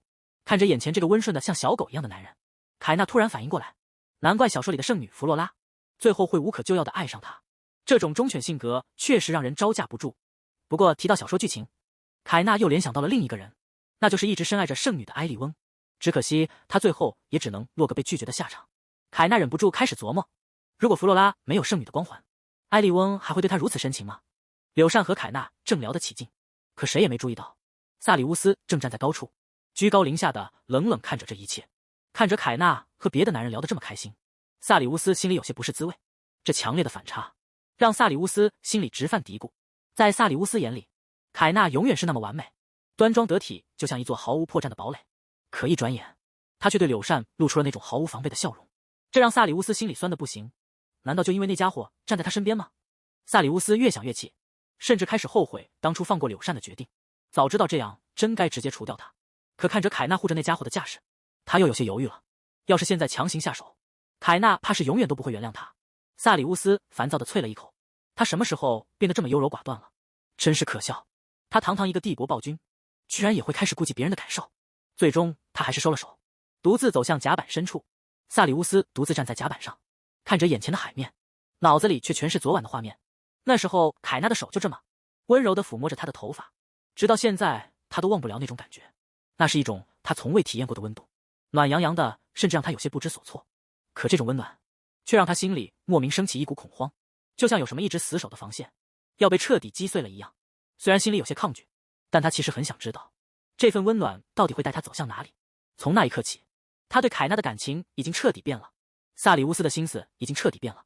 在他眼里，凯纳不再是什么和谈的工具，而是他必须要占有的女人。无论是他的眼泪还是笑容，都只能属于他一个人。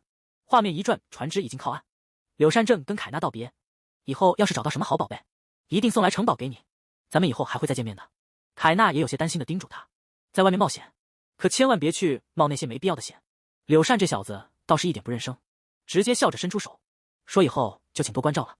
凯纳也没端着架子，笑着回应了他。可这一幕落在旁边人眼里，那可就完全变了味。萨里乌斯在旁边冷冷的看着，心里别提多不爽了。一个平民居然敢主动跟皇后握手，这胆子未免也太大了点。平时对什么都无所谓的萨里乌斯，这会儿心里的火气却怎么也压不住，因为在他眼里，凯纳已经是属于他的女人了。既然是自己的东西，那就绝对容不得别人染指。眼看柳杉的手就要碰上凯纳，萨里乌斯唰的一下直接出手，硬生生把两人的接触给打断了。萨里乌斯直接挡在两人中间，冷冷的警告柳杉：“别碰他。”